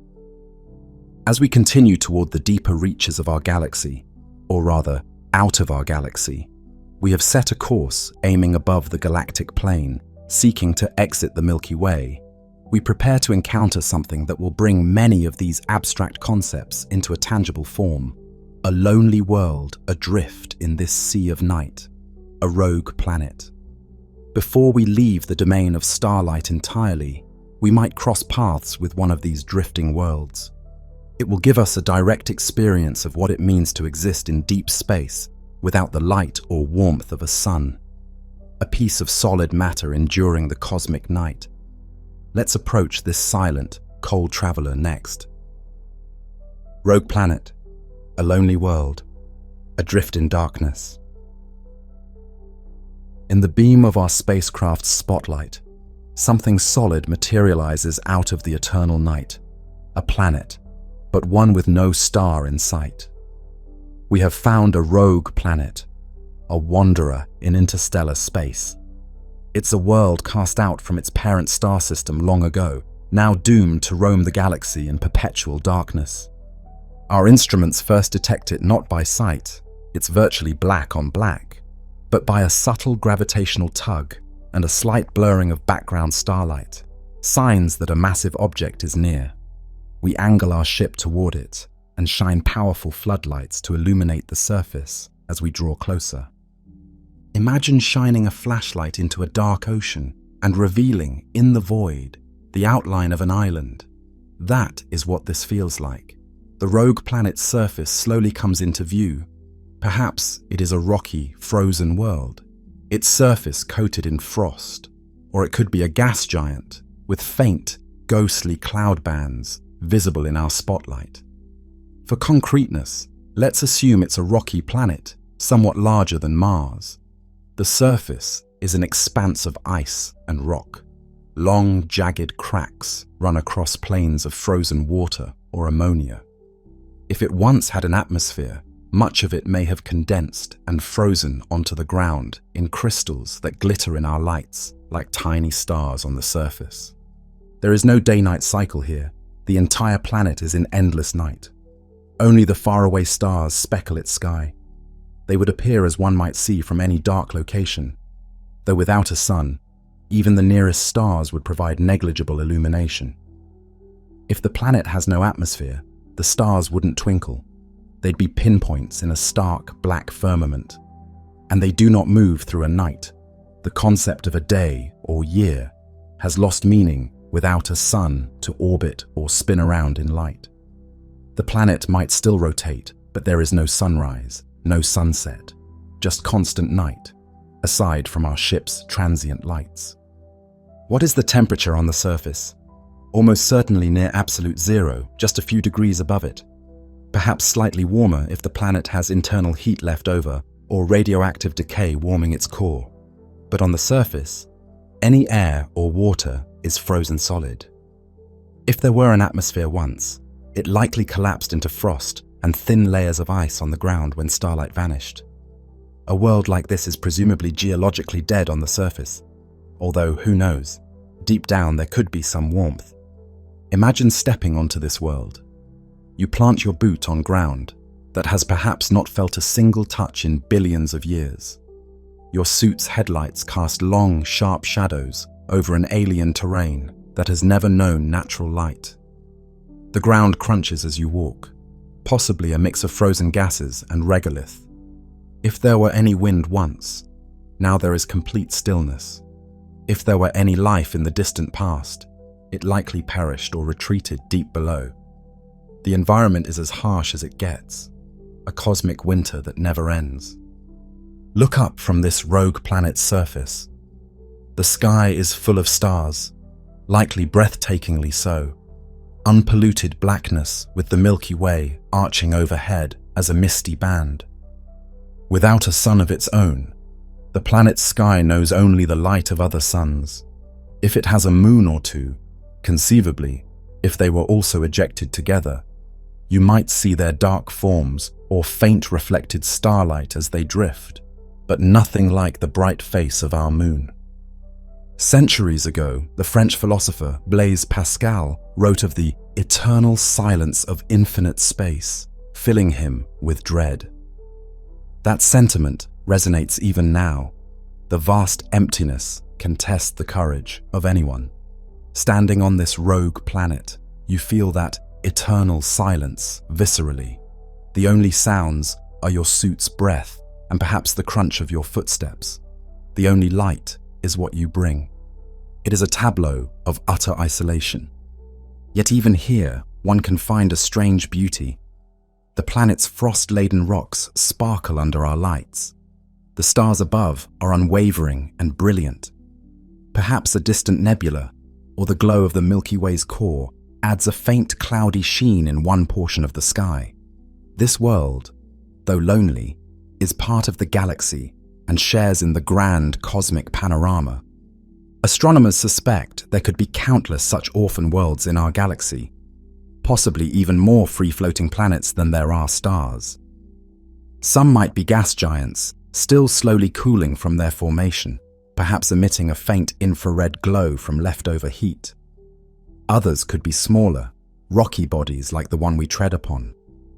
If a rogue planet is large enough and had enough internal heat, it might retain a blanket of atmosphere. In rare cases, that internal heat, from radioactive decay or residual formation energy, could keep a subsurface ocean liquid beneath an insulating crust of ice. One can only speculate, but it's tantalizing. Could some form of life survive around hydrothermal vents on a rogue world's deep ocean floor, never seeing starlight yet eking out a living on geothermal energy? It sounds like science fiction, and likely is, but it highlights how the darkness, while harsh, might not be absolutely devoid of all possibility. For now, on the surface of this silent planet, there is no obvious life. We might find organic molecules or the frozen remnants of what was once an atmosphere. But nothing moves save ourselves. Nothing changes. Our presence is a brief spark of warmth and activity on a world that will soon revert to inert silence when we depart. We take a last look around. In a sense, this planet embodies many themes of our journey: isolation, cold, and darkness, yet also resilience. It continues along its lonely path regardless, a planet without a sun, carrying on through the night. In our short visit, we've brought a bit of light to it, literally illuminating what was hidden. But as we leave, it will recede into darkness again, continuing its quiet voyage around the galaxy's center. We board our craft and lift off. Our lights play over the craggy horizon one last time, then we angle away. The rogue planet grows small behind us, eventually becoming just another dark lump, invisible in the Black Sea. It will remain silently traveling, perhaps for billions of years, until maybe one distant day, purely by chance, it is captured by a new star or encounters another object. Most likely, it will wander forever. After experiencing an object so profoundly alone, our spacecraft, with its warmth and light, feels like a haven by contrast. We have the means to illuminate and understand our surroundings. We carry our environment with us. That little world had no such fortune. It must endure the cosmic night alone. Now, we set our course outward once more. Having encountered a solitary planet, we refocus on the larger journey, leaving the galaxy itself. Ahead, the stars begin to thin out. We are moving toward the edge of the Milky Way. The glow of the galactic plane, that river of stars, is getting fainter and narrower behind us. Before fully exiting, let's prepare by reflecting on how we know what lies ahead in the vast dark between galaxies. One key tool has been the phenomenon of gravitational lensing, which we touched on indirectly with the rogue planet, its gravity-bending starlight, and earlier in concept. It's worth pausing to appreciate how gravity in the dark can reveal the unseen before we venture into the truly sparse intergalactic void. Gravity's invisible lens, revealing the unseen.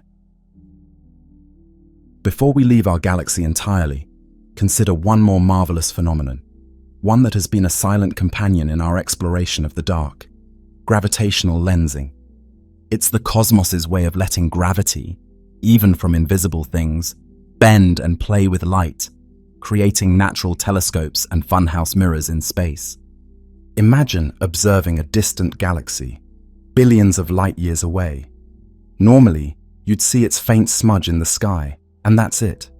But if a massive cluster of galaxies lies in the line of sight between us and that far galaxy, something extraordinary happens. The cluster's gravity warps the spacetime through which the distant galaxy's light travels. The result?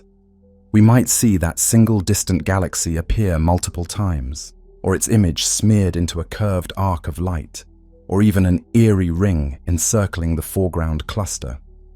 Such a ring-like image is aptly named an Einstein ring, after Einstein, whose general relativity predicted this gravitational light bending. We encountered this concept up close near the black hole, where warping was so strong light could loop around. But gravitational lensing often happens on larger scales with galaxies and clusters acting as lenses. It is one of our most potent tools to map dark matter. Why? Because dark matter doesn't shine or reflect light, but it does have gravity. When we observe distorted, lensed images of background galaxies, we infer the presence and distribution of mass, including dark matter, in the lensing cluster. In fact, some of the clearest evidence of dark matter's existence and layout comes from noticing that lensing patterns demand more mass than visible galaxies provide. Consider the famous image of the Abell 2218 galaxy cluster. Photographs show numerous orange-yellow cluster galaxies and, amid them, strange stretched blue arcs. Those arcs are distant background galaxies whose light has been bent and magnified by the cluster's gravitational field. It's as if the cluster were a giant piece of curved glass, warping their image. For a listener, what's intriguing is that gravitational lensing lets us see heavy things that are otherwise invisible. A black hole drifting in front of a background star can momentarily make that star appear brighter, a phenomenon called microlensing, because the black hole's gravity focuses the star's light toward us. In our journey, had we not known the black hole was ahead, we might first have noticed it by the distortion of starlight around it, stars seeming to smear and form rings around an unseen center. Even on huge scales, entire regions of dark matter in the cosmic web have been mapped via weak gravitational lensing, statistically analyzing tiny distortions in the shapes of thousands of background galaxies. By seeing how their shapes are coherently sheared, scientists can reconstruct the hidden mass distribution in front of them. It's akin to looking at a distant grid of lights through an uneven window pane. By the distortions of the grid's appearance, you discern the shape of the otherwise invisible glass. Gravitational lensing not only confirms dark matter's presence, it also produces some of the most awe-inspiring visuals in astronomy. The Einstein cross, for example, is a single quasar, a bright galactic nucleus, far away that appears as four identical star-like images arranged in a cross around a foreground galaxy's center. The galaxy's gravity splits the quasar's light into four. For a long time, this was one of the evocative proofs that gravity can mimic magic, one object appearing in multiple places at once. During our travels, if we had looked toward a massive galaxy cluster from just outside our galaxy, we likely would have seen such lensing arcs ourselves, slivers of light from galaxies hidden behind the cluster, made visible by gravity's lens. It's a beautiful reminder that even though space is dark and light travels straight, the shape of space itself can curve and reroute light, effectively letting matter paint with beams of brightness. To imagine it without visuals, picture walking in a dark forest at night with a lantern, the background galaxy. If there's a clear, curved piece of glass hanging invisibly in the air, the gravitational lens, you might suddenly see your lantern's glow form a ring or appear in strange patches on the trees around, even though there is only one lantern. You might not see the glass, but you know something powerful is there from the way your light behaves. Thus, gravitational lensing has been a hidden ally in exploring the dark. It assured us that unseen mass was truly there when we discussed dark matter. It created spectacular light shows near black holes and massive clusters, and it demonstrates vividly that gravity operates even in darkness, bending light itself to its will. The darkness can therefore produce illumination, not by emitting it, but by sculpting its path. In a broader sense, gravitational lensing shows how interconnected things are. A galaxy's image can be affected by another cluster millions of light years in front of it, which in turn is shaped by an even larger structure's dark matter. The universe is layered. The light from the deep past passes through the structures of the later universe, carrying with it the imprint of everything in between. By the time it reaches our telescopes, that single beam of light has interacted with the gravity of stars, galaxies, and invisible mass lumps, telling a story in its distortions. As we prepare to leave the confines of our galaxy, gravitational lensing stands as one last example of a theme we've seen repeatedly. The invisible can be inferred and even visualized by its influence on the visible. In the grand dark tapestry of space, gravity is one of the threads connecting the seen and unseen, revealing the latter through subtle effects. It's a final piece of evidence that in the cosmic dark, absence often hides presence, whether it's hidden mass or an entire hidden truth about the structure of space-time. And with that understanding, we feel even more prepared as we plunge into the sparsest expanse yet, the gargantuan void between galaxies. The void between galaxies, intergalactic space, and the cosmic web. We engage our conceptual engines and leap onward, leaving the Milky Way's bright throngs of stars behind. Time and distance blur as we traverse tens of thousands of light years, rising above the galaxy's disk. At last, we find ourselves outside our home galaxy, looking back at it from a vantage point in intergalactic space. The Milky Way floats in our field of view, a majestic spiral, its whirling arms and central bulge, luminous with the combined light of hundreds of billions of stars. It is an island of light in a sea of darkness. Nearby, we see another haze of light, the Andromeda Galaxy, our big neighbor, about 2.5 million light-years away, visible as a small smudge even to the naked eye from Earth, and from here, still just a modest ellipse of light. Scattered around are a few smaller fuzzy patches, satellite galaxies and distant members of our local group. We are now in intergalactic space, the space between galaxies. If interstellar space was an incredible vacuum, intergalactic space is even closer to pure nothing. The intergalactic medium, IgM, is even thinner than the interstellar medium. On average, in each cubic meter of intergalactic space, there might be only one atom or less. It's hard to convey such emptiness. In a cubic kilometer out here, there might be only a handful of particles. This is far emptier than even the best laboratory vacuums ever achieved. We have reached a level of near nothingness that challenges the imagination. If we turn in all directions, what do we see? The sky here is darker than ever. With the naked eye, even superbly dark adapted, you might see only the faint glow of our Milky Way behind us and Andromeda ahead, and a sprinkling of other distant galaxies as tiny, faint smudges of light if you know where to look. Everywhere else, blackness. But if we allow our eyes or instruments to integrate light over time, gradually we'd pick up an almost ghostly background glow, innumerable remote galaxies too faint individually to register, plus one more thing, an all-pervading faint microwave glow, the cosmic microwave background, CMB, the afterglow of the Big Bang, coming from every direction. Our eyes can't see microwaves, but a suitable antenna would find the entire sky gently aglow at about 3K, just as we discussed earlier. Yet even here, as always, not empty holds true. The intergalactic medium contains matter, mostly extremely thin, hot plasma. In the spaces between galaxies within clusters, the IgM is hot enough to emit X-rays, temperatures of millions of degrees, though so dilute you wouldn't feel it. In the great cosmic voids, it's cooler and even more diffuse. But also, intergalactic space contains dust, albeit in almost vanishingly small amounts. Over eons, galactic winds from starbursts and quasars have blown a little dust out of galaxies. You might find a solitary grain of carbon or silicate drifting here. Ashes of long dead stars spread thin across cosmic gulfs. These dust grains are so few and far between that one could travel for light years and not encounter a single mote. Yet across the vast volumes, their existence can be inferred. For instance, they very slightly redden the light of faraway objects or produce a faint infrared background glow. Collectively, the sparsely distributed gas in intergalactic space still accounts for a great deal of normal matter.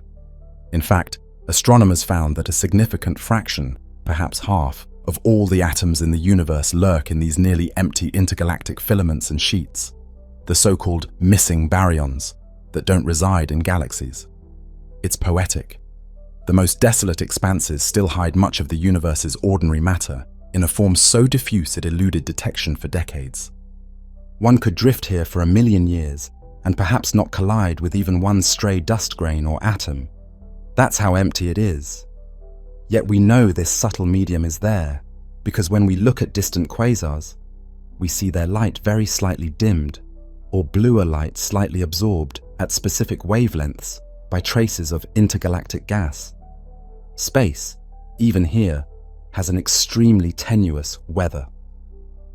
If an astronaut were here, far beyond any galaxy, floating in suit, what would they physically feel?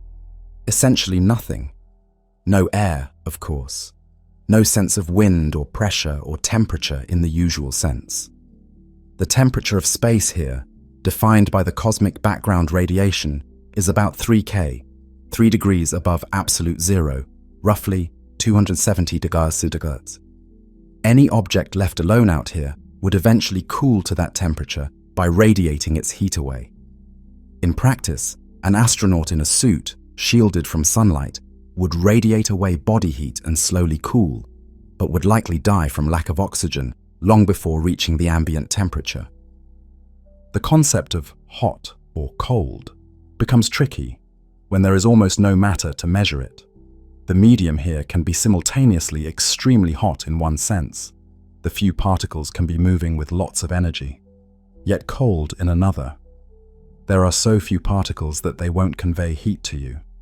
It's correct to say the effective temperature of the void is just under 3K, set by that bath of leftover Big Bang light that fills the cosmos uniformly. If you had microwave eyes, you'd see the whole sky aglow with that faint 3K afterglow. It's almost uniform in every direction, a gentle whisper of long-ago fire that has cooled over 13.8 billion years. The differences across the sky are minuscule, on the order of 1 part in 100,000. The void here is as cold and homogeneous as the universe gets naturally. Now reflect on how far we've come. We have left behind not only Earth and the Sun, but every star of our galaxy. The Milky Way now is just one object in the sky, a hazy oval of light behind us. Andromeda is another. The rest of the universe lies beyond, all around. If we look farther outward, beyond the local group, we see other galaxies, perhaps the pinwheel, the whirlpool, giant ellipticals in the Virgo cluster, tens of millions of light years away, each just a faint smudge needing a telescope to discern structure. Many of those galaxies are grouped into clusters and superclusters, interconnected by filaments of dark matter and gas, and separated by giant voids with hardly any galaxies at all. We are at a vantage point where the cosmic web, the large-scale structure of the universe, can be contemplated as a whole, filaments and clusters and vast empty cells in between. We might find ourselves drifting near one of the largest cosmic voids. In such a location, the nearest galaxy might be tens of millions of light years away, just a tiny swirls of light in one region of the sky. The rest would be mostly black, dotted with faint galaxy images. It would be perhaps the loneliest location in terms of visible landmarks. In such emptiness, an unsettling thought arises. How would a human mind fare here for long? We are about to consider that as we turn inward for a moment, but before that, let's marvel at the panorama one last time. If we look back at our Milky Way from here, we see it in its full glory, a sideways-on spiral with a bright core and tenuous arms. We see its dusty disk obscuring some light, its central bulge glowing. We realize our entire solar system was nestled in one of those arms, so far inside that from there we could never get this view. We had to leave it to truly see it. Looking outward, we behold our local group's members scattered, and further out, we sense the pull of the Virgo cluster, the massive cluster of galaxies that is the center of our larger supercluster, which scientists have named Laniakea, meaning immense heaven in Hawaiian. Our galaxy and Andromeda and hundreds of others are flowing together toward that region, drawn by gravity, something we'll touch on when we discuss the Great Attractor shortly. For now, in this floating moment outside the galaxy, it's time to address a different pull, the tug on the human heart when faced with such infinite silence and isolation. We have been bold explorers, but we are also flesh and thought, and the psychological toll of deep space is a story of its own. Before continuing to the next grand cosmic structure, let's turn inward to reflect on how profound darkness and distance might affect a human mind and spirit. Alone in the abyss, the psychological toll of deep space. Let's step away from the physical marvels for a moment and consider ourselves. Tiny, sentient beings in this enormity. We have crossed unimaginable distances, surrounded by eternal night and silence. Now, contemplate the human experience of such an environment. What would it feel like to truly be out here, with no familiar sky, no ground beneath you, no nearby sun to mark the days or give you warmth? Even the most seasoned astronauts, who travel merely to the International Space Station or to the Moon, always had Earth glowing nearby. a bright oasis of life in the void, which gave them comfort and orientation. But push beyond. Say an astronaut on a mission to Mars faces a tiny distant Earth, a mere bluish dot, which can already induce a profound sense of isolation. Take it further. Imagine an explorer in a spacecraft, leaving the solar system entirely, watching the sun dwindle to a sharp point of light among others. That mental picture alone, the sun as just another star, has made many a science fiction story haunting, because it touches on our deep-seated need for connection and reference points. Now extend to our scenario. No sun at all, no Earth, no planets, just your ship and the universe. You are the only warm thing for trillions of kilometers. The nearest known anything is maybe a star so far away it's just a speck. This scenario is beyond any isolation a human has ever experienced. How does one cope? On Earth, we have cycles of day and night, weather, the rhythm of life, other living beings around. In deep space, there is no natural rhythm, except maybe the oscillations of your ship's systems or your own heartbeat. Time can blur. Eternal night can play tricks on your perception of time's passing. Without a sun rising and setting, an hour or a day becomes an abstraction you must impose artificially by clocks and routines. The psychological challenge would be immense. Loneliness and boredom could become overwhelming, even if one is surrounded by the wonder of the cosmos. There's a reason explorers throughout history often traveled in crews. Few venture completely alone for long periods, because isolation can weigh heavily on the human psyche. History offers glimpses. Adventurers in polar winters, submariners deep undersea, or test pilots on solo flights have reported distortions of time and mood swings in prolonged isolation and darkness. Centuries ago, Pascal, whom we quoted earlier, admitted that the infinite silent spaces terrified him. That fear is a deeply human response to confronting a vastness in which we seem so insignificant. An astronaut alone in intergalactic space might undergo phases of awe and inspiration, followed by waves of anxiety or even existential dread. One moment you might feel at one with the universe, a transcendent unity with this beautiful dark cosmos. The next moment, you might feel unbearably small and alone, like a child lost in a black desert that extends forever. Our traveler would have to find meaning and stability internally. They might cling to routines, exercise, maintenance, observations, to structure time. They might have photographs of home, recordings of voices or music to provide some emotional connection. Perhaps they'd have a communication link still active to mission control, though with increasing delays as distance grows, until it becomes impractically long, and beyond our galaxy, essentially no communication with home would be possible due to distance and eventual lack of powerful enough transmitters. We can imagine the profound homesickness one might feel, seeing the Milky Way from outside, realizing all of humanity and history is contained in that faint glimmer, and you are out here, separate. The overview effect that astronauts feel, a cognitive shift when seeing Earth as a small fragile ball in space, would be magnified to an extreme. Not only Earth, but the entire galaxy would be seen as one small thing among many. Our explorer might have an incredible intellectual understanding of unity. All people, all known life, are truly together on one tiny island, but also a sobering sense of cosmic solitude. There is so much emptiness, and I am out here in it. Will future explorers venture this far, and what will they feel? Perhaps by then, technology, like advanced AI companions or virtual reality simulations of Earth environments, will help. But nothing can change the reality outside the hull. Silent, star-speckled darkness in all directions. Interestingly, some humans might adapt and even thrive in such an environment. There can be a peace in solitude. The absence of noise, of crowds, of conflict.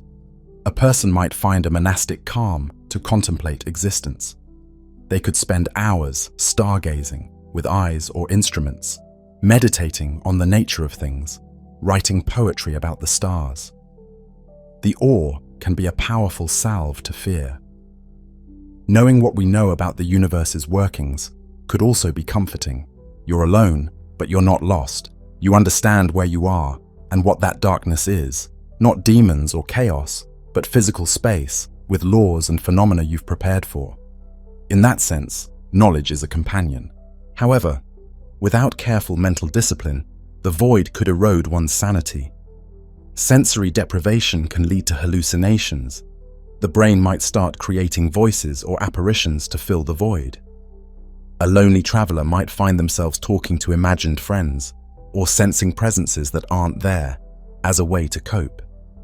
In literature and film, many isolated spacefarers converse with an AI or even an anthropomorphized ship's computer to meet their social needs.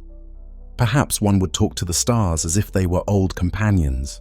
Hello, Sirius. Bright again tonight I see. All of this underlines a truth. While the physical challenges of deep space are enormous, so are the psychological ones. On Earth, even in the quietest desert, there are distant sounds. There is a horizon. There are signs of life or weather. In deep space, none of that, only what you bring.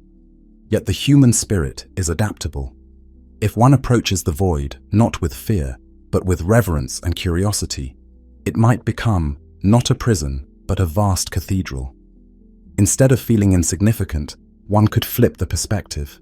Yes, we are small, but we are here, a part of this grand universe, able to witness it. The silence isn't threatening. It's the backdrop for our own thoughts and for the subtle music of the spheres, like those gravitational waves or plasma hums we mentioned, which can be converted to sound if we choose. In this journey we're on, of course, we are together in imagination, you, the listener, and I, the narrator, accompanied by the knowledge inherited from generations. That alone is a comfort. We carry our civilization's collective experience with us, even into the void. Let's imagine our traveler finds a kind of equilibrium. They establish a routine, they record their observations, they find joy in small things, the taste of a recycled cup of tea, the act of reading a favorite novel by lamplight, the challenge of capturing a beautiful image of a distant galaxy with their ship's telescope. The mind can make a home even in the darkest places by finding purpose and beauty. Centuries hence, if humans, or our AI emissaries, go on interstellar or intergalactic voyages, they will carry not just equipment, but also art, memory, and philosophy to help them endure. Perhaps they will also have the comfort of communication with others making similar journeys. A community of the void, connected by faint signals or quantum communications, making the emptiness a little less lonely. As for us, on this imaginary voyage, we thankfully are not truly alone. We have the ability to return home in thought whenever we wish. And we have each other in sharing this narrative. Thus far, our journey has taken us from Earth's vicinity to intergalactic space. We confronted isolation and found meaning in it. Now, we will resume our exploration of outer physical realities, specifically some of the most extreme concentrations of mass and the grand flows of galaxies themselves.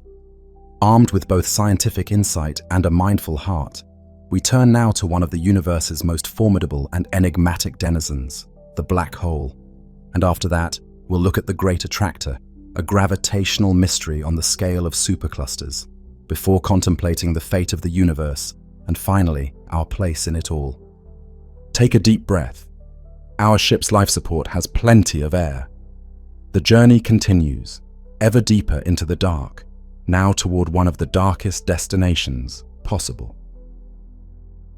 The black hole, a well of darkness.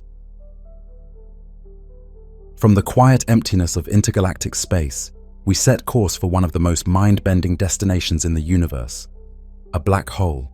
Specifically, let's journey to an isolated black hole drifting far from any galaxy, a rogue black hole perhaps the remnant of a star that was flung out of its galaxy, or the merger remnant of two black holes that got a gravitational kick. This way, we can encounter it in relative solitude, without the blinding chaos of infalling matter, and appreciate the pure darkness of its nature. As we approach the coordinates, initially, there is nothing to see. Black holes, by their very nature, emit no light of their own, unless actively feeding on matter, which produces light outside the horizon. Our first hint that